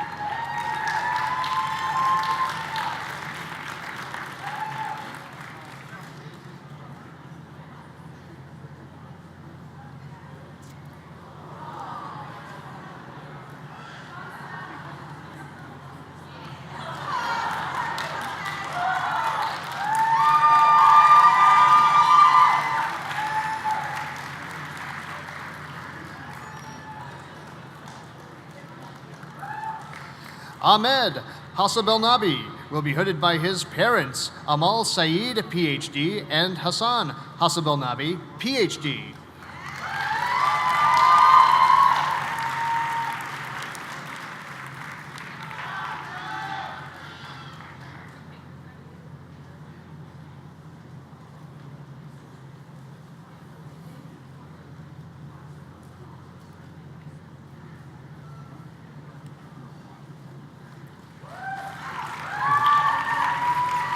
Amber L. Hedgecock will be hooded by Angela Pendleton, DO.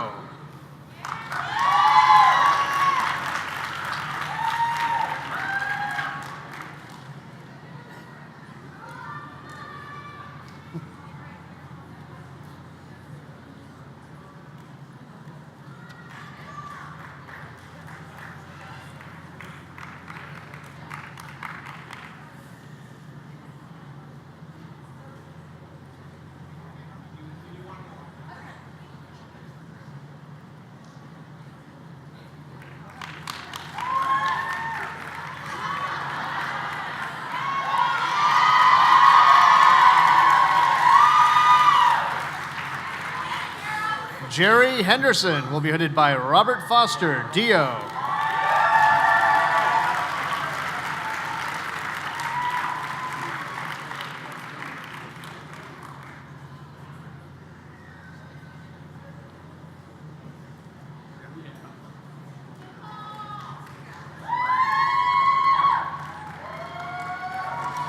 Lauren Elise Hensley will be hooded by her father, Bruce Hensley, DO.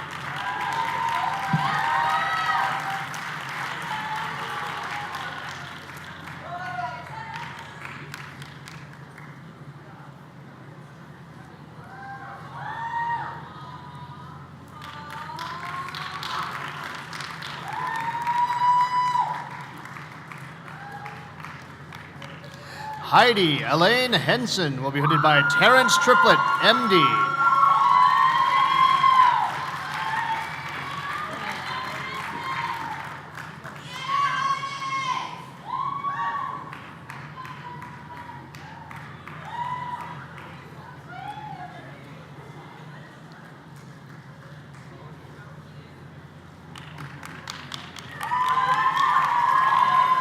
Thomas Eugene Huron will be hooded by his father, David Huron, OD.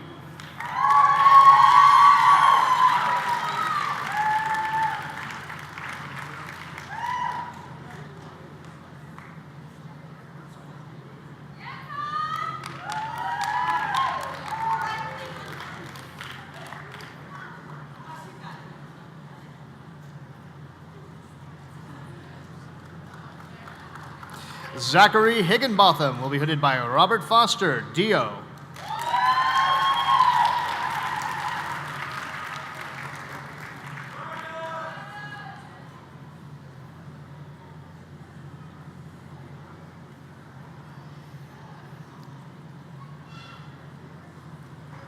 Matthew Kyle Hillman will be hooded by Miles Medina, DO.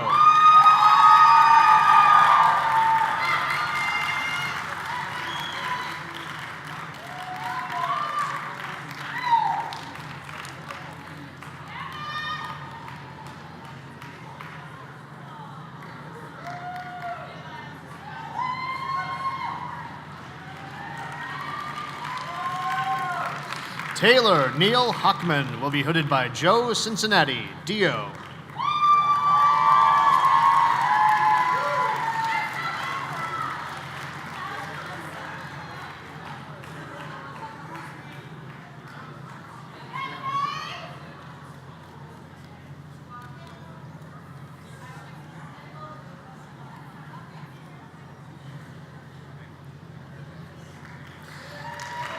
Elizabeth Hoover will be hooded by her father, John Hoover, MD.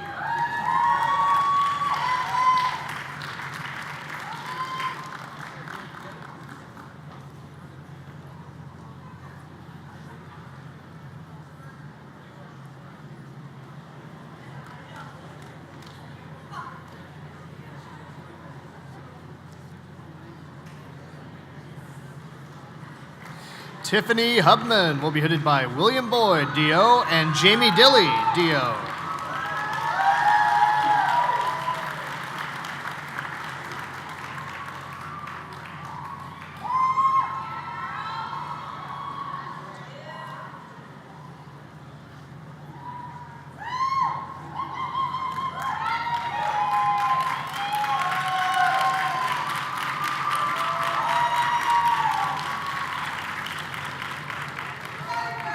Norman R. Hurst will be hooded by James Wadding, DO.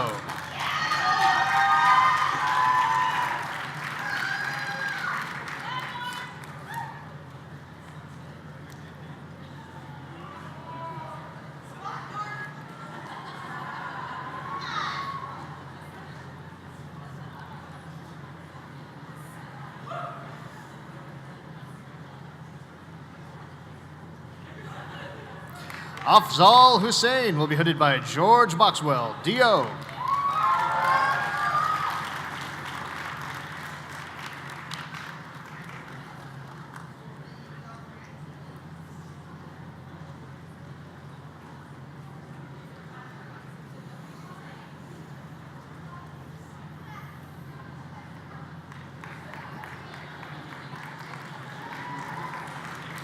Alexandra Huey will be hooded by Elaine Soper, PhD.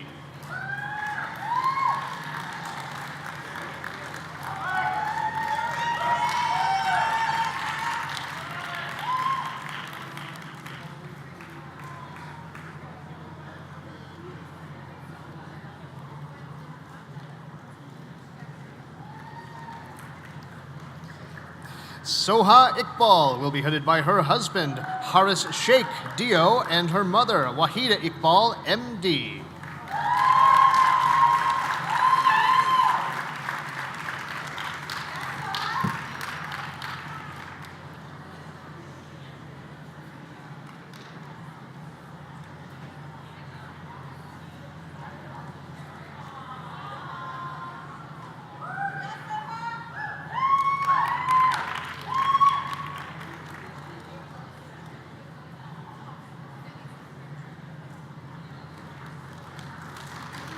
Rami Jarbo will be hooded by Edward Bridges, PhD.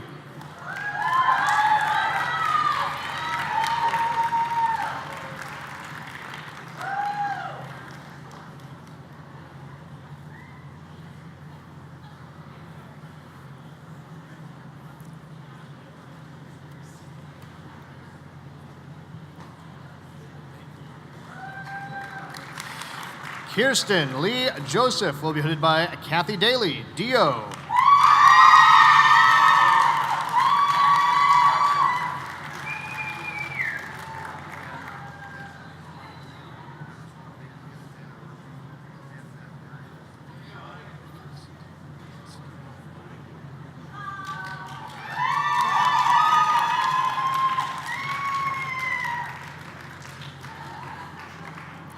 Michelle Camry will be hooded by Abby Cassidy, DO, and her sister Amanda Camry, DPM.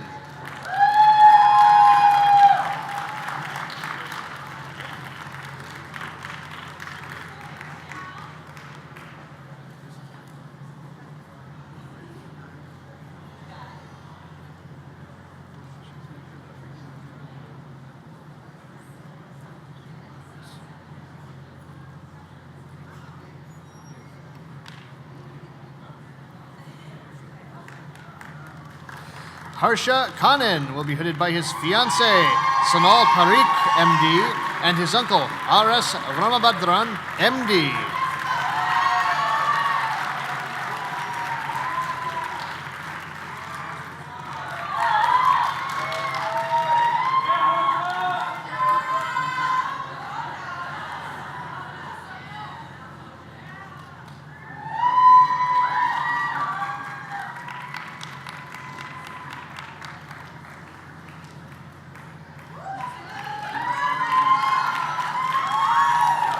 Tom Kashiwagi will be hooded by Donald Fleming, MD.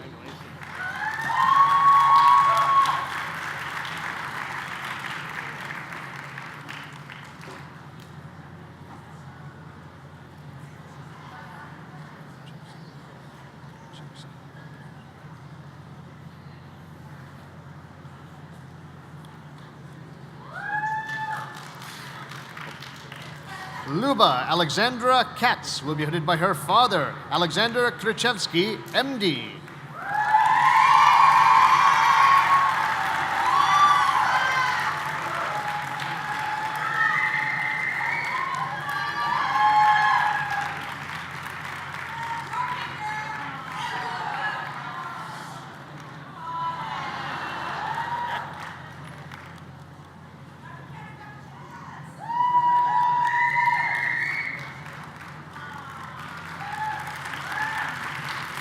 Gina Kelly will be hooded by Rebecca Morrow, PhD.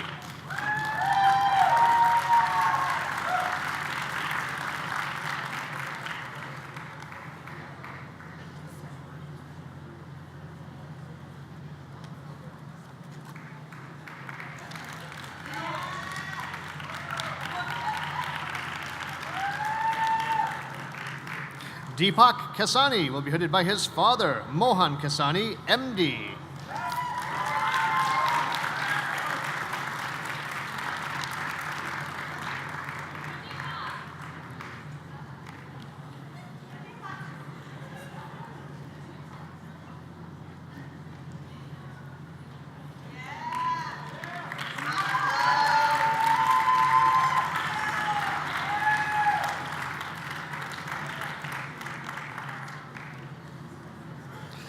Farah Khalid will be hooded by her father, Muhammad Iqbal, MD.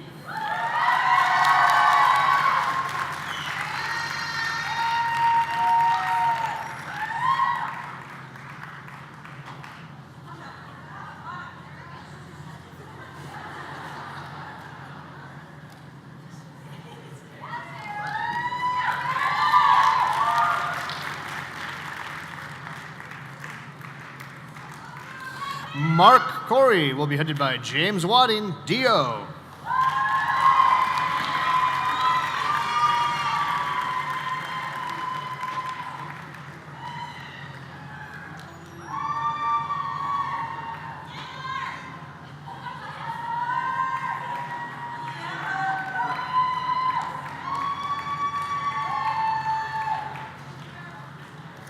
Maria Castellucci Comer will be hooded by Brian White, DO.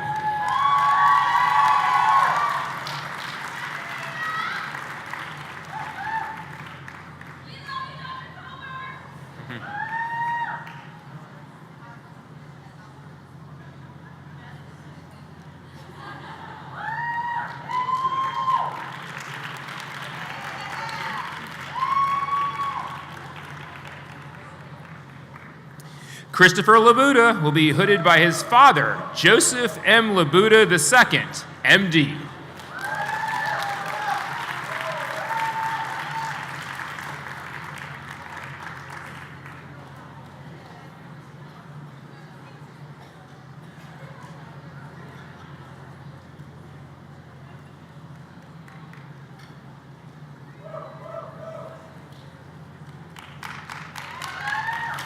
Gabrielle Louise LaFata will be hooded by her uncle, John LaFata, Dio.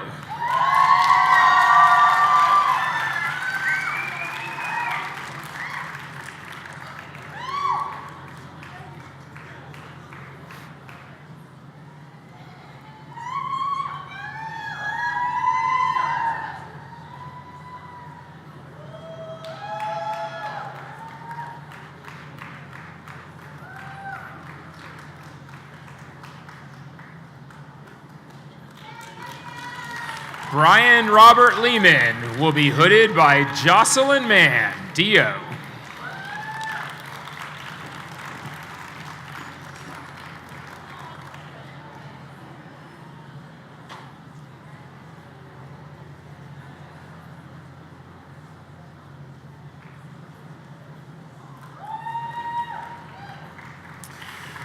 Bailey Ann Lessig will be hooded by Kathy Daly, Dio.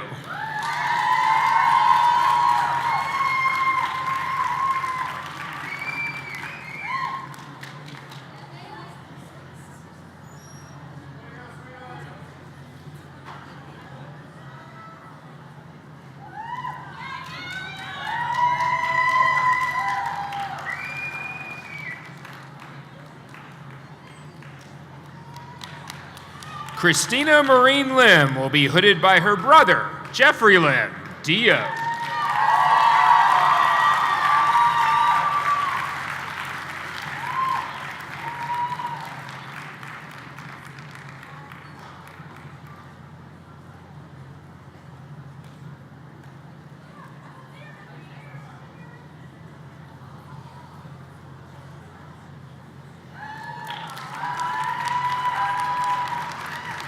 Selena Elizabeth Limburg will be hooded by her husband, Vincent Limburg, Dio.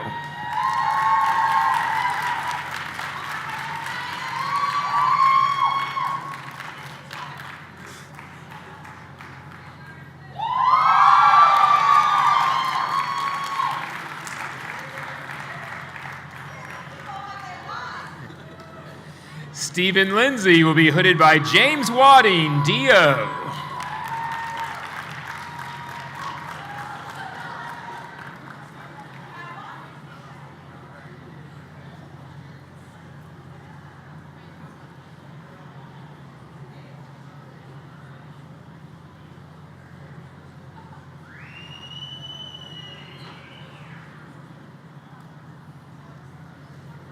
Jordan Lulai will be hooded by Emily Shoemaker, DPT.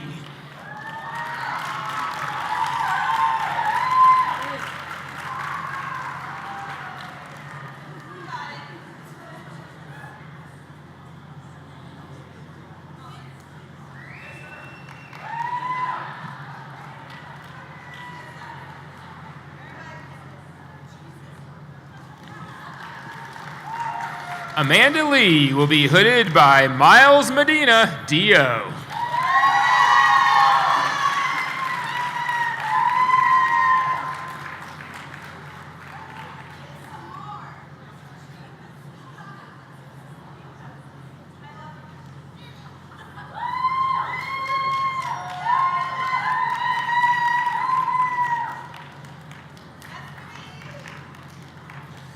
Matthew Magnone will be hooded by George Boxwell, Dio.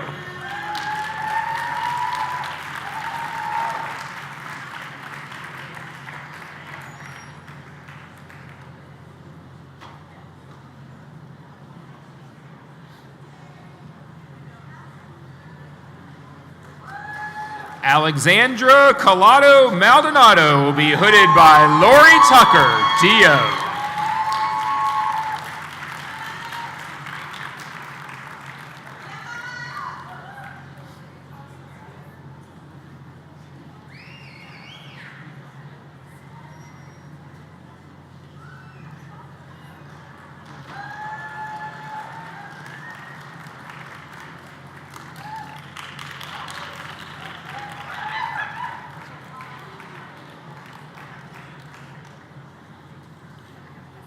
Renee Marcagiani will be hooded by Andrea Nazar, Dio.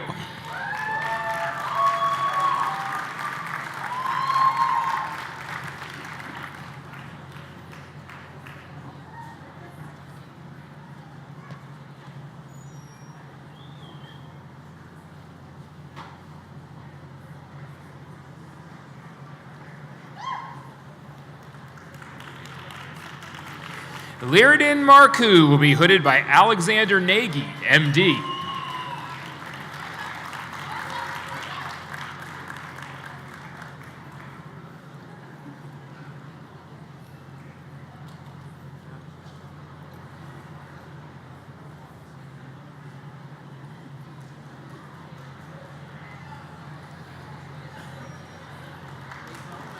Megan Matot will be hooded by James Wadding, DO.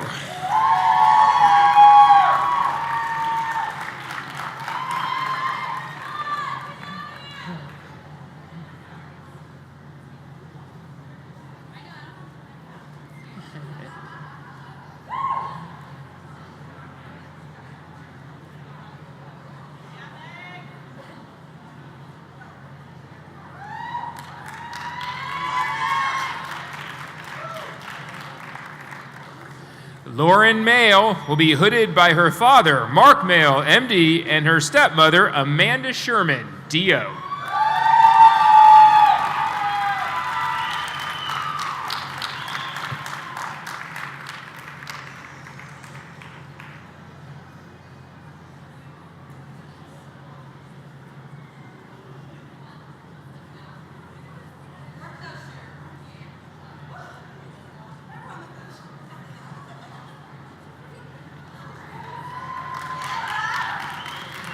Rebecca Maynard will be hooded by Marla Haller, DO.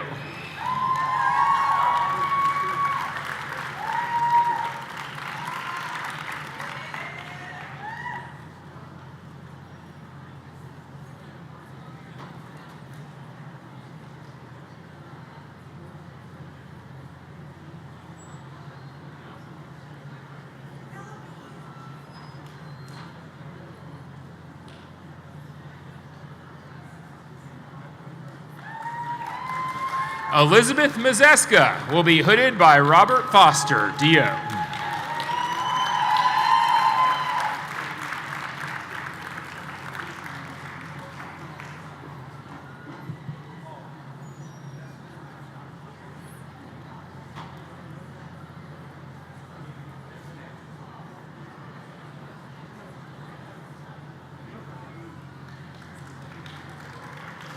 Landon McKinley will be hooded by Rudy Kivak, MD.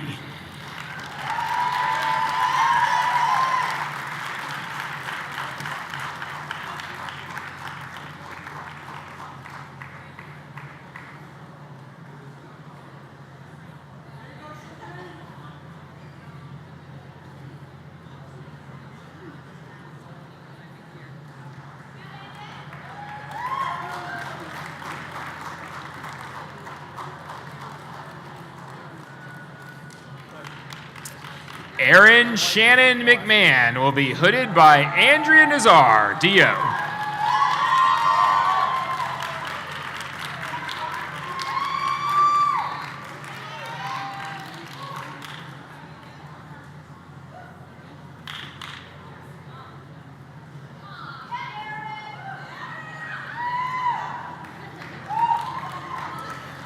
Jennifer Leah Meadows will be hooded by her father, Richard Meadows, DO.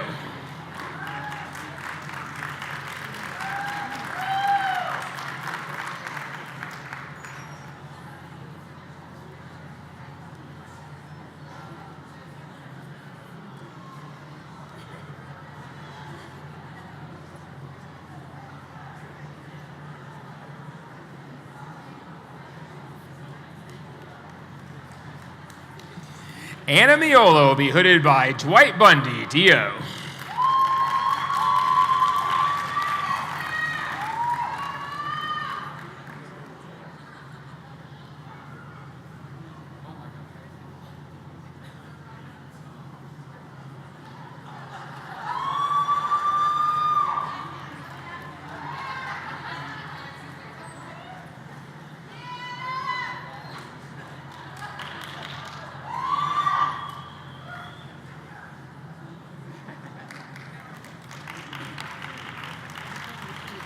Andrew Harris Farber Miller will be hooded by his parents, Karen Farber, PhD, and Stephen Miller, PhD.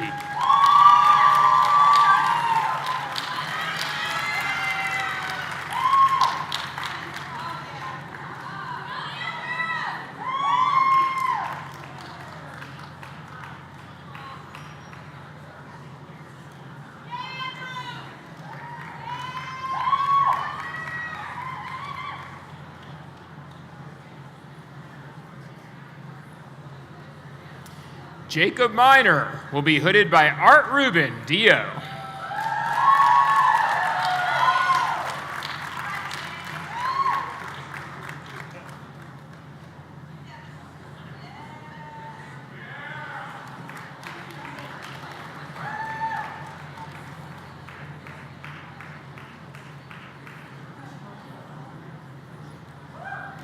Hassan Mukhtar will be hooded by his father, Mukhtar Ahmed, PhD.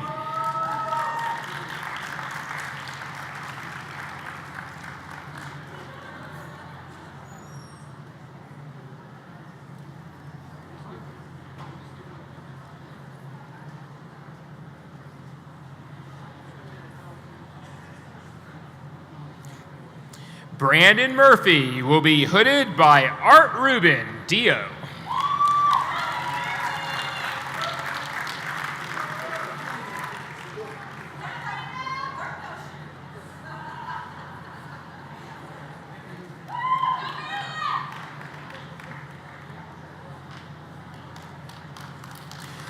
Adewale Ogunye will be hooded by Jimmy Adams, DO.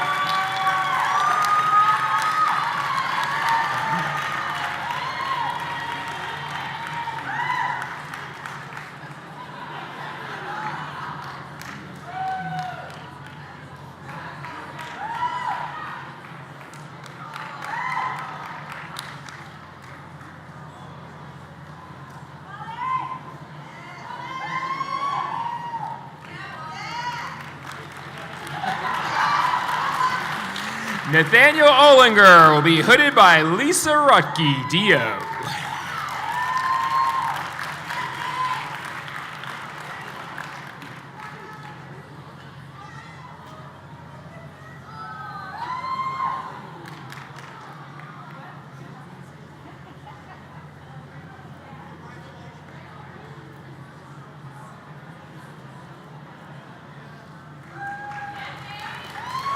Seth O'Neill will be hooded by Whitney Courtney, DO.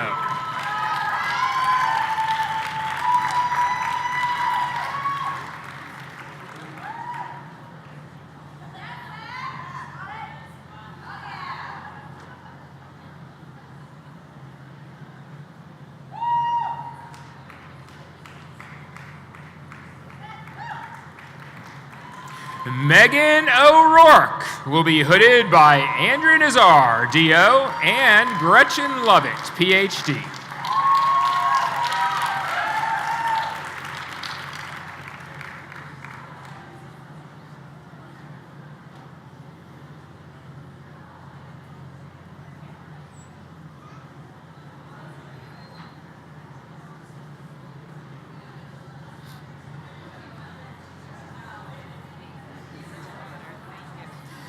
Monique Oye will be hooded by her father, Herbert Oye, DO.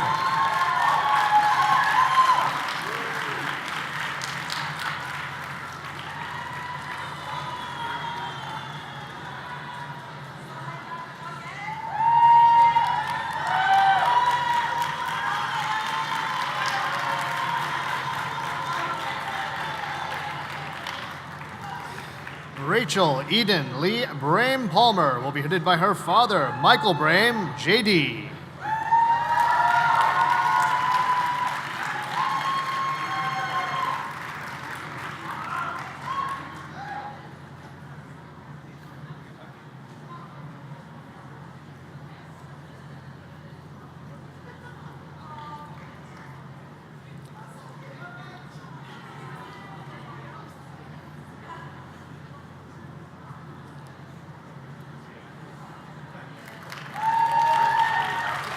Mudita Patel will be headed by her father, Kishore Patel, MD.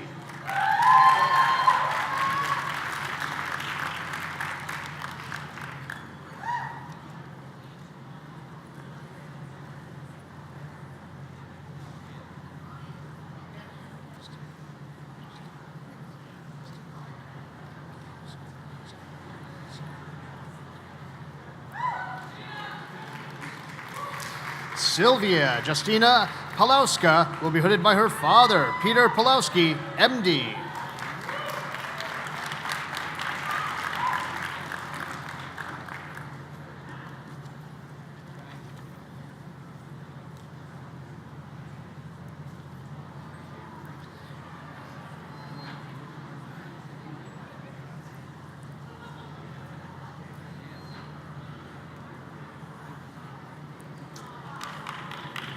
James Edgar Phillips II will be hooded by his father, James Phillips, MD.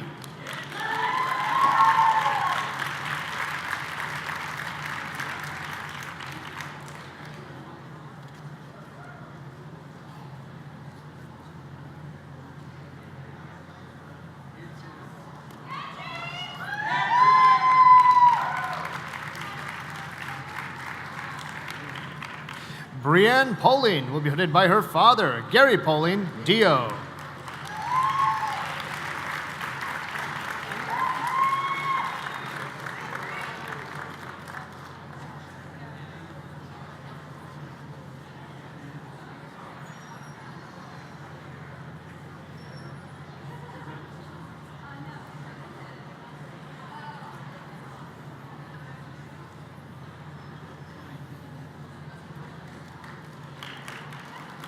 Joseph Christopher Pompa will be hooded by his wife, Jennifer Lee Pompa, DNP.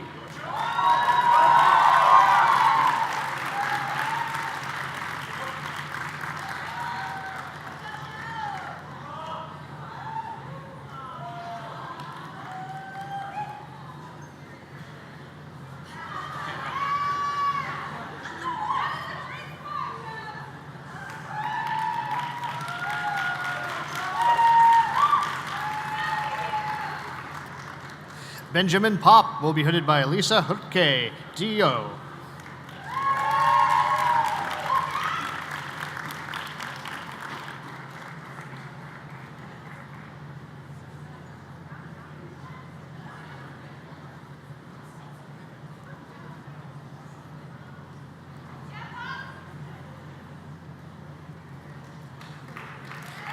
Glenn William Popmeyer will be hooded by his brother-in-law, Peter Burton, DO.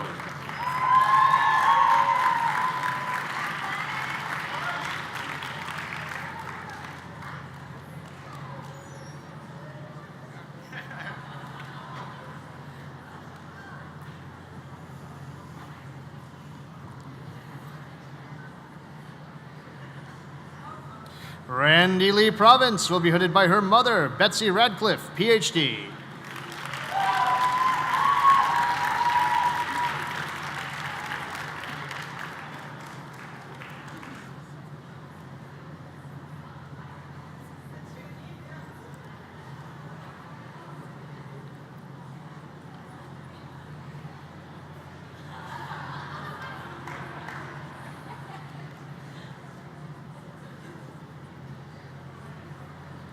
Jamie Pruitt will be hooded by Kathleen Martin, MD.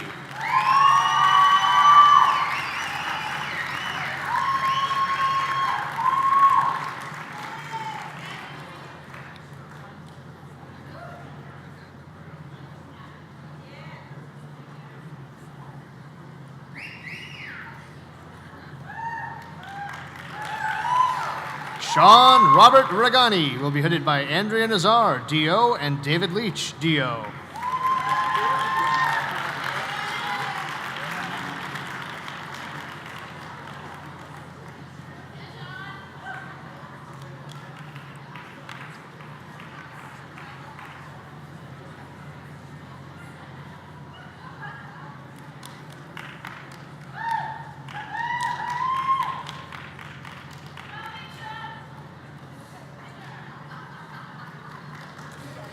Marina Rageb will be headed by Jocelyn Mann, DO.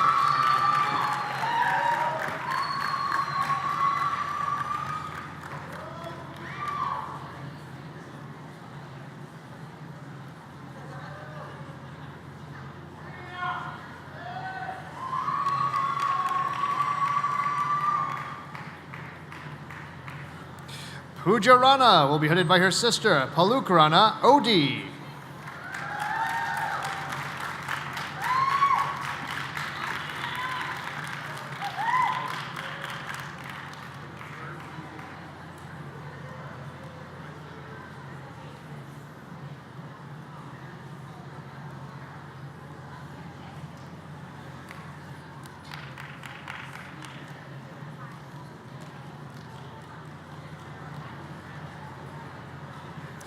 Kathy Richards will be hooded by Nathan Doctry, MD.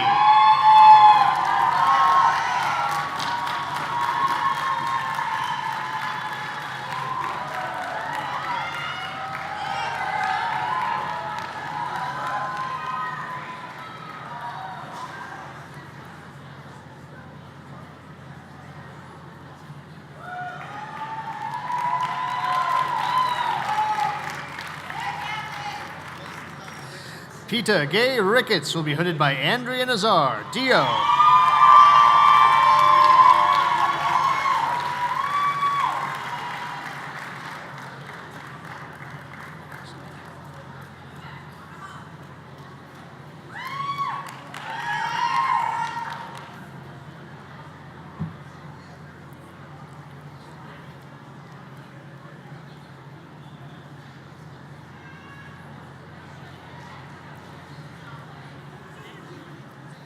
Annabelle Rodriguez Loya will be hooded by Jeffrey Lombard, Dio.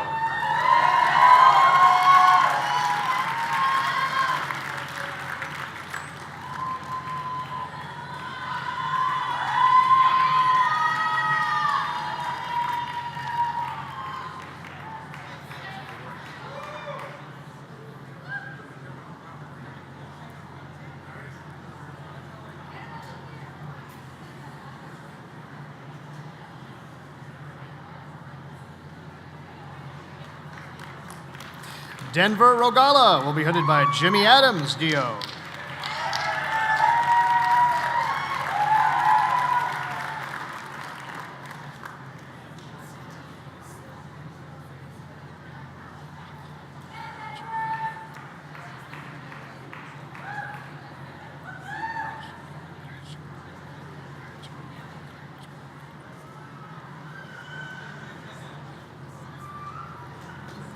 Devin Rolander will be hooded by PK Krajicek, MD.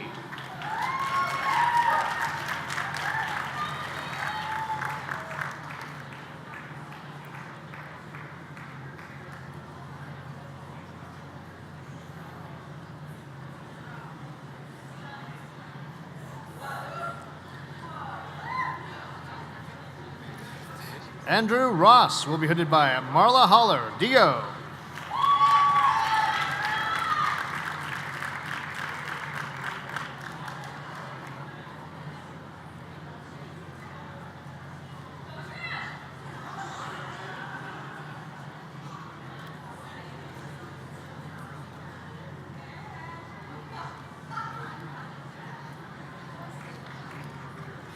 Rhiannon Roter will be hooded by Lisa Grutke, Dio.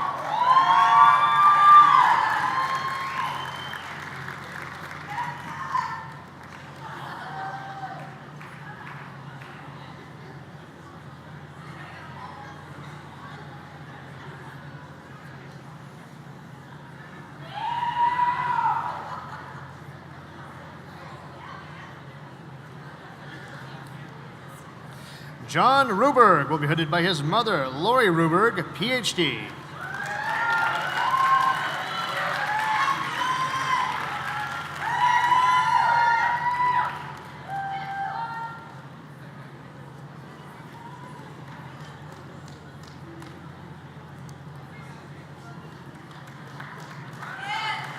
Taylor Rutledge will be hooded by his brother, Corey Rutledge, MD.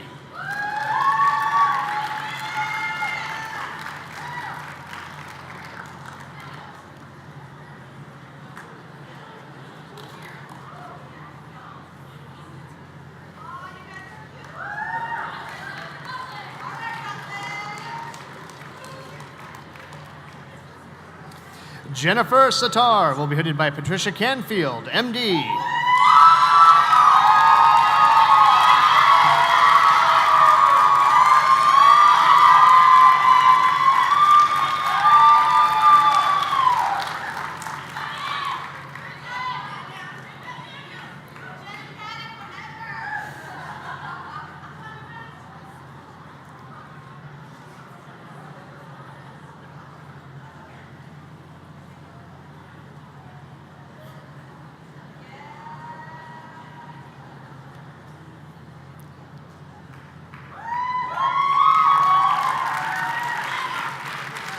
Michael Sevilla will be hooded by Art Rubin, Dio.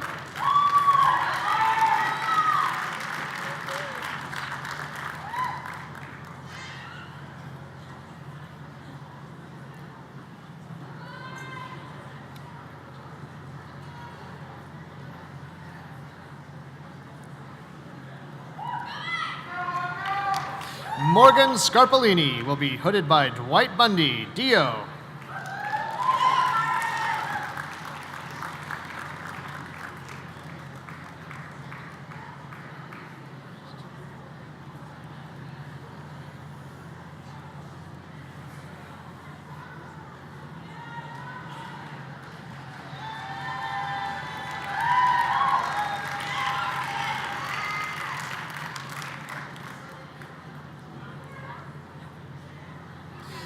Brandon Segrist will be hooded by his father, Gary Segrist, JD.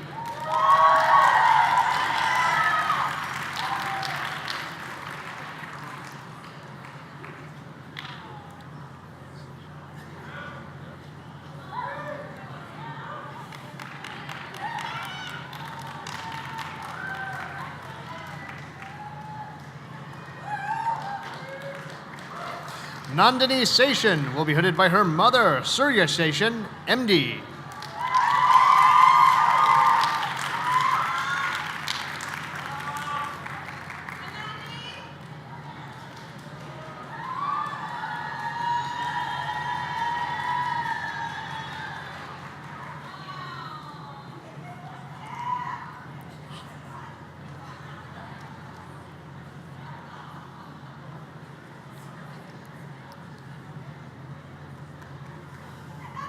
Emily Michelle Schaefer will be hooded by John Lobbin, MD.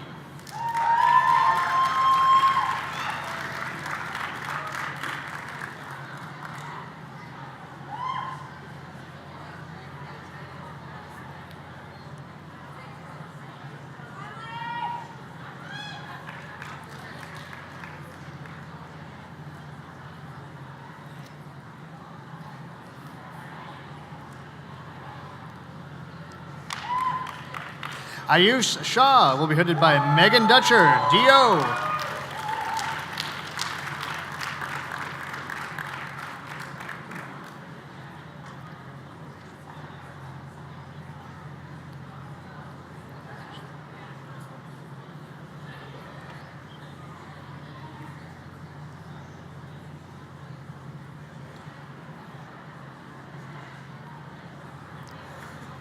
Daniel Robert Shank will be hooded by his father, Terry Shank, MD.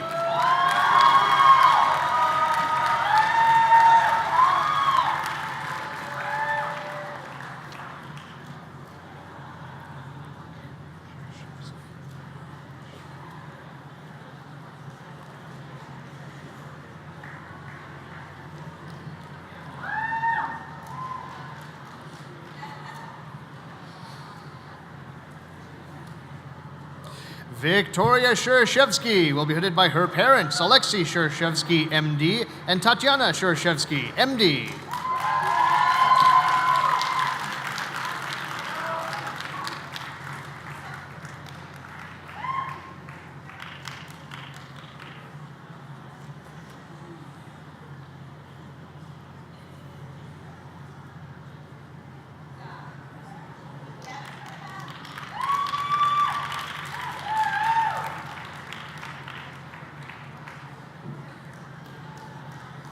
Matthew Charles Smith will be hooded by Dwight Bundy, DO.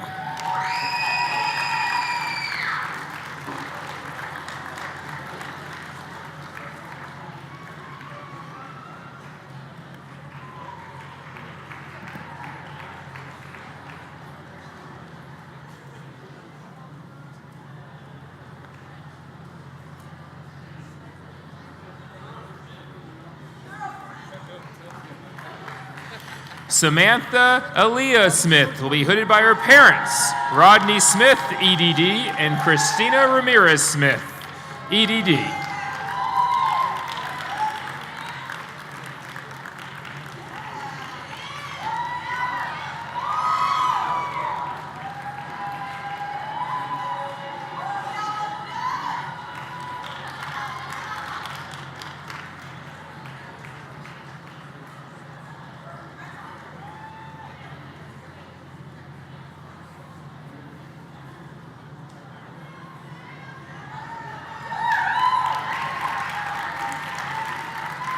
Mina Sarabi will be hooded by her sisters, Narja Sarabi, Farm D, and Neda Sarabi, Farm D.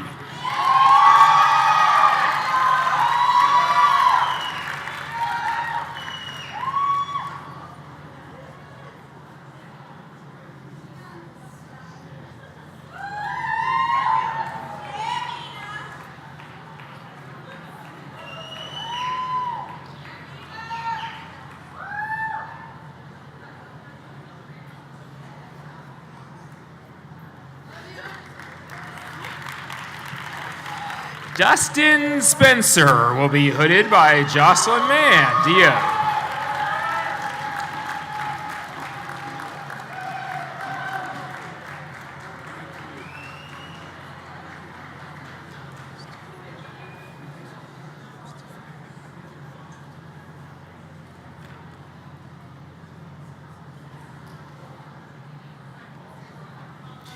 Danielle Christian Stankus will be hooded by Gerard O'Laughlin, Dio.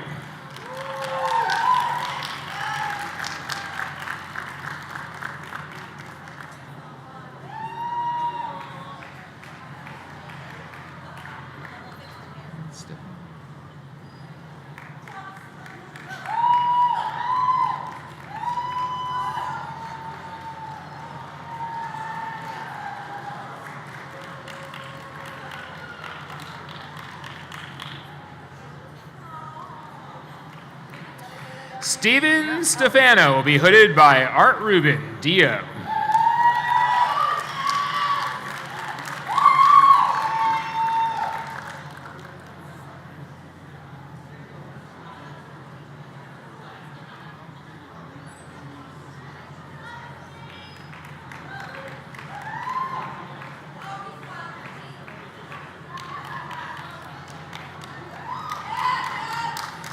Kemper Steffi will be hooded by his parents, Jack Steffi, MD, and Leanne Steffi, MD.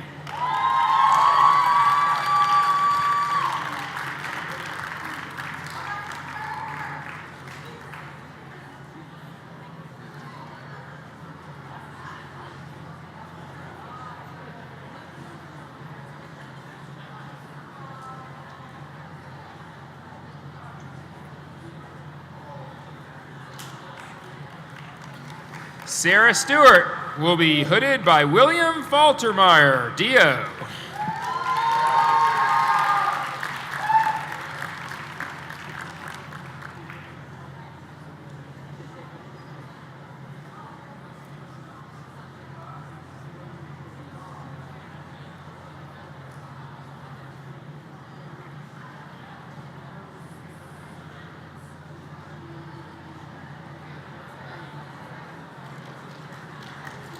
Brittany Streets will be hooded by Dwight Bundy, Dio.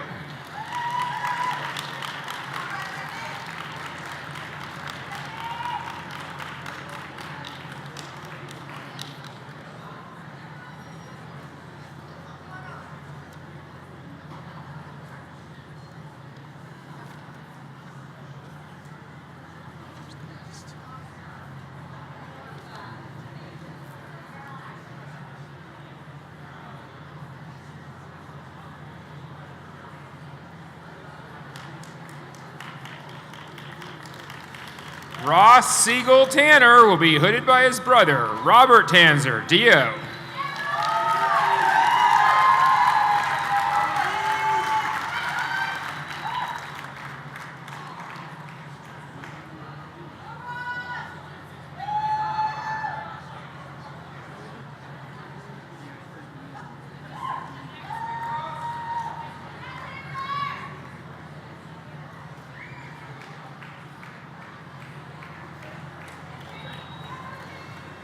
Robert J. Tavares will be hooded by Dwight Bundy, Dio.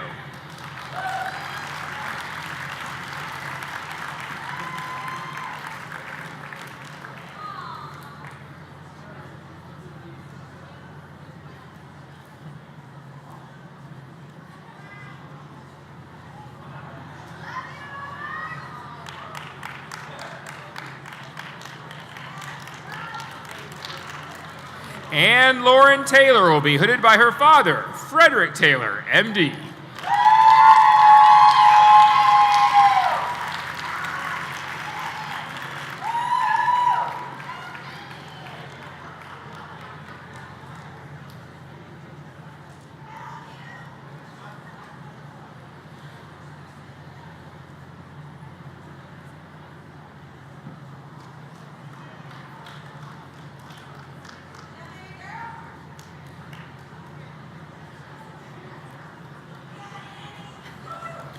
Matthew Tayon will be hooded by his father, Richard Tayon, PharmD.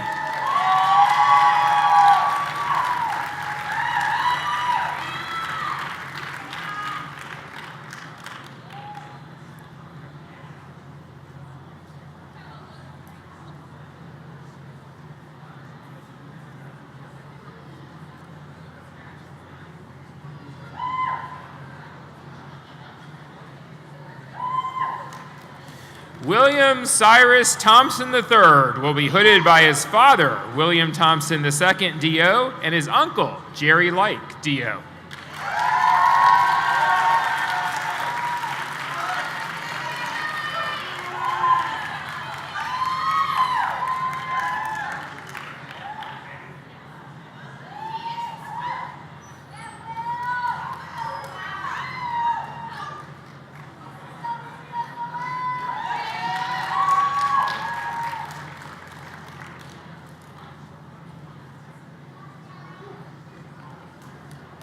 Azam Tolo will be hooded by Lisa Rutke, DO.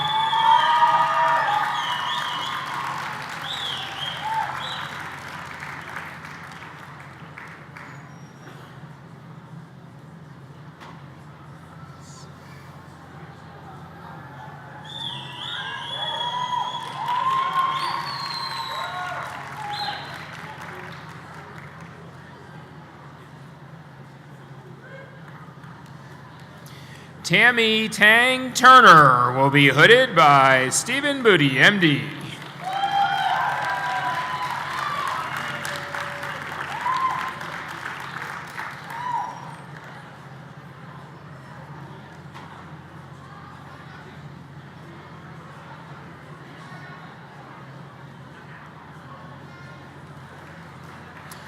Dustin Uhlenhop will be hooded by Christy Bridges, PhD, and Deborah Schmidt, DO.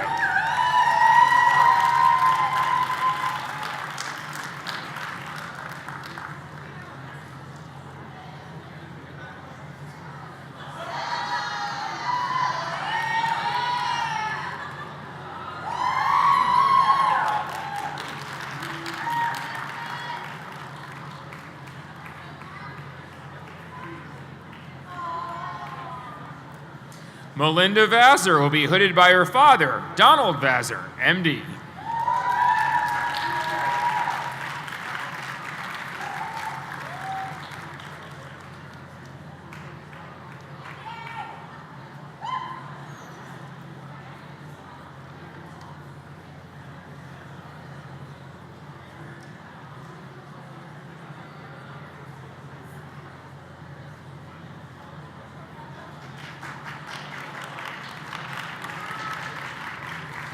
Caroline Vu will be hooded by Gretchen Lovett, PhD.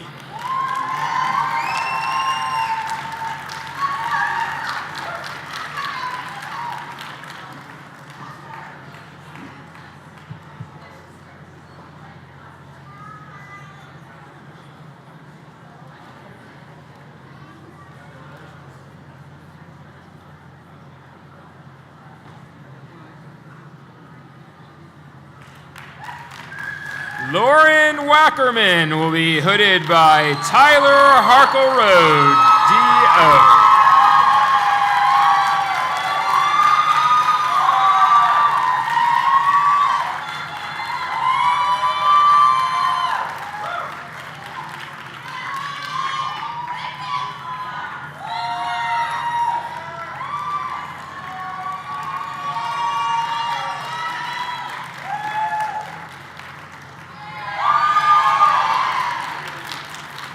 Rachel Morgan Wallace will be hooded by her parents, Catherine Bond, JD, and Robert Wallace, PhD.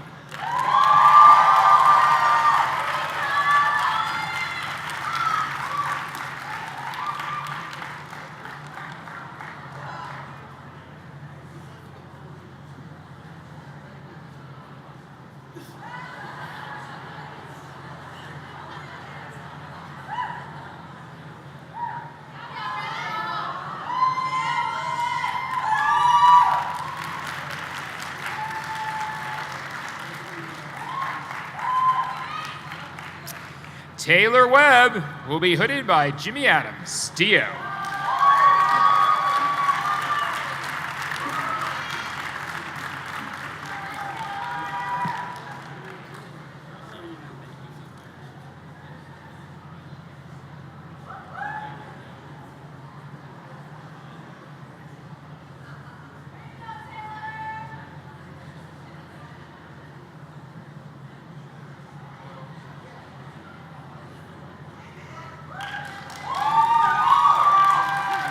Eric Weidert will be hooded by James Wadding, Dio.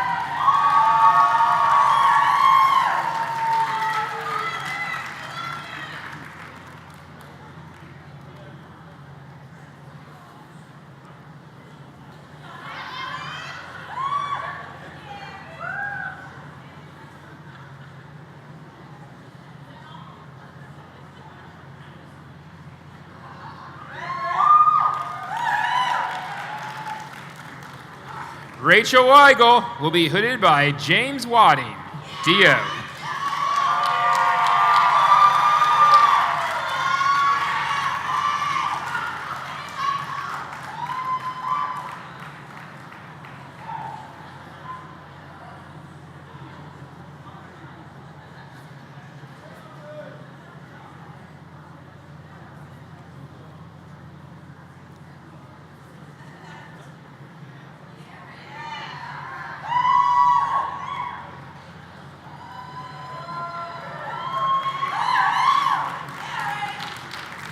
Daniel White will be hooded by his father, Brian White, Dio.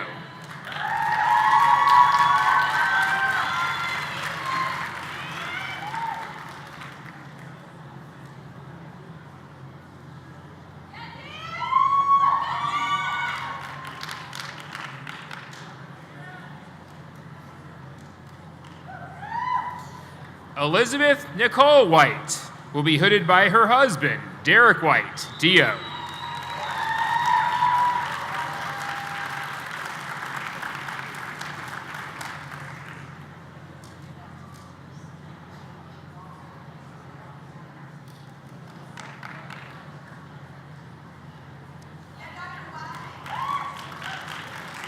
Joanna Wiekoska will be hooded by Jocelyn Mann, Dio.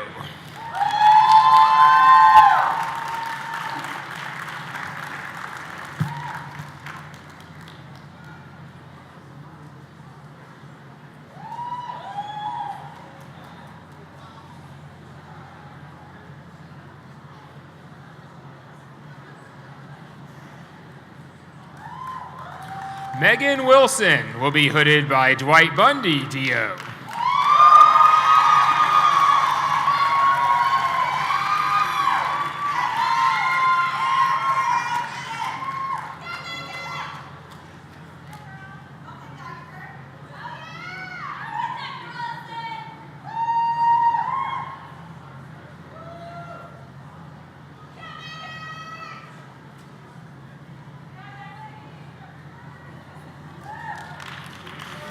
Kathleen Woods will be hooded by Joyce Morris Wyman, PhD.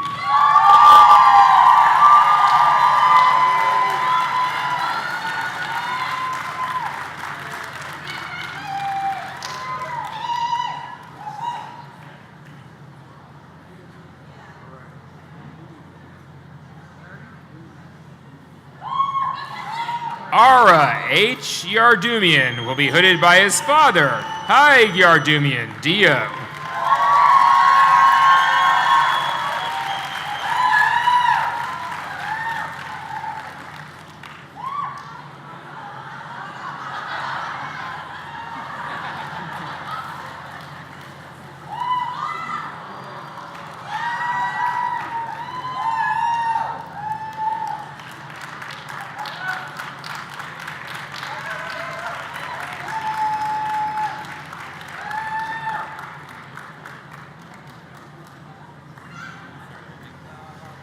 Imran Zahir will be hooded by Kimberly Triplett, DO, and Ijaz Ahmad, MD.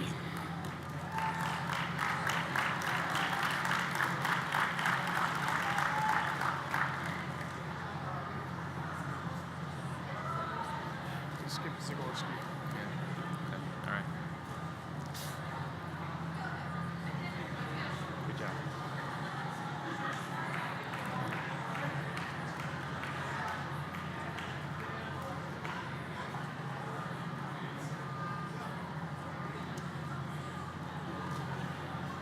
Is she there?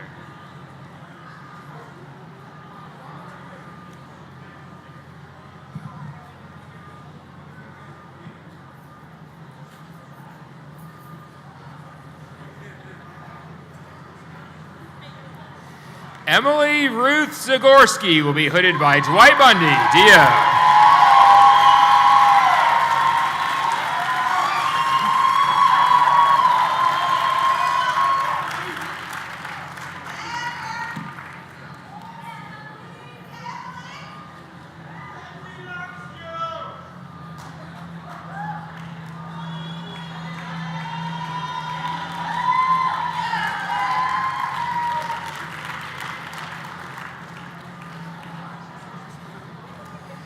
Nida Zia will be hooded by Jocelyn Mann, DO.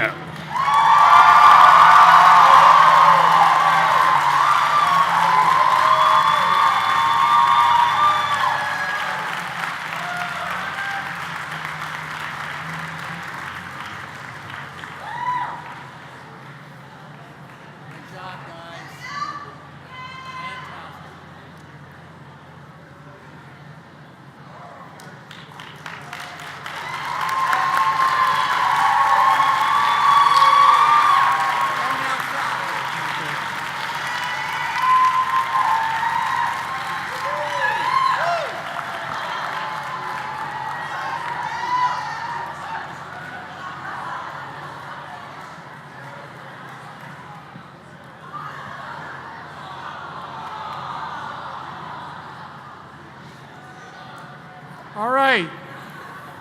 Are we ready? Good. Will the candidates please stand to repeat the osteopathic oath? Repeat after me. I do hereby affirm my loyalty to the profession I'm about to enter.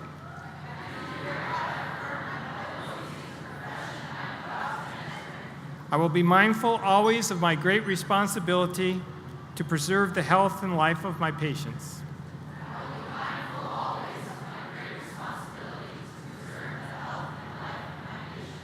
To retain their confidence and respect, both as a physician and a friend.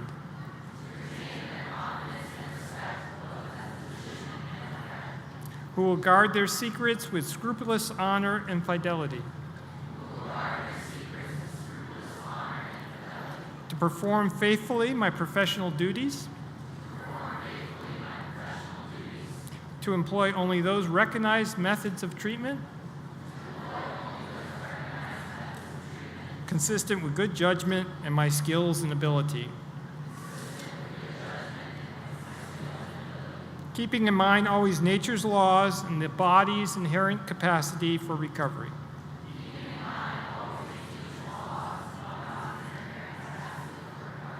I will be ever vigilant in aiding in the general welfare of the community.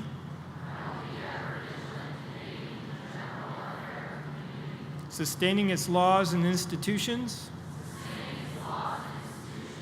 Not engaging in those practices which will in any way bring shame or discredit upon myself or my profession.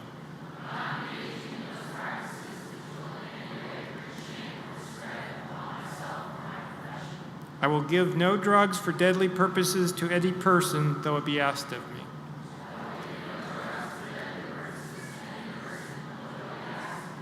I will endeavor to work in accord with my colleagues in a spirit of progressive cooperation.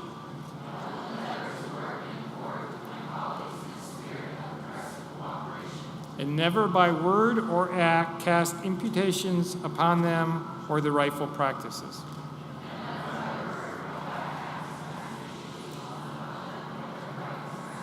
I will look with respect and esteem upon all those who have taught me my art.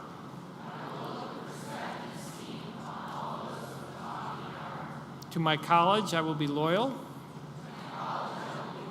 and strive always for its best interest and the interests of the students who will come after me.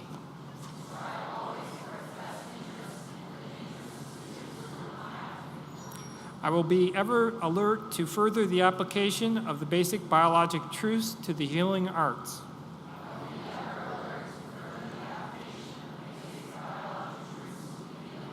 And to develop the principles of osteopathy which were first enunciated by Andrew Taylor Still.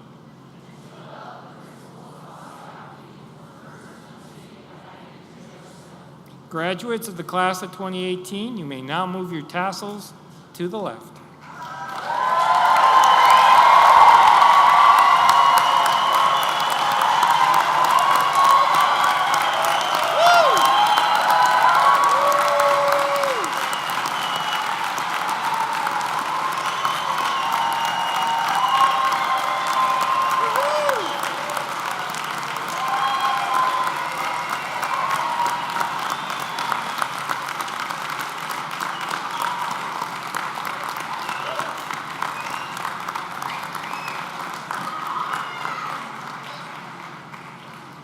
Graduates and guests, please remain at your seats while the platform party, faculty, and graduates march out.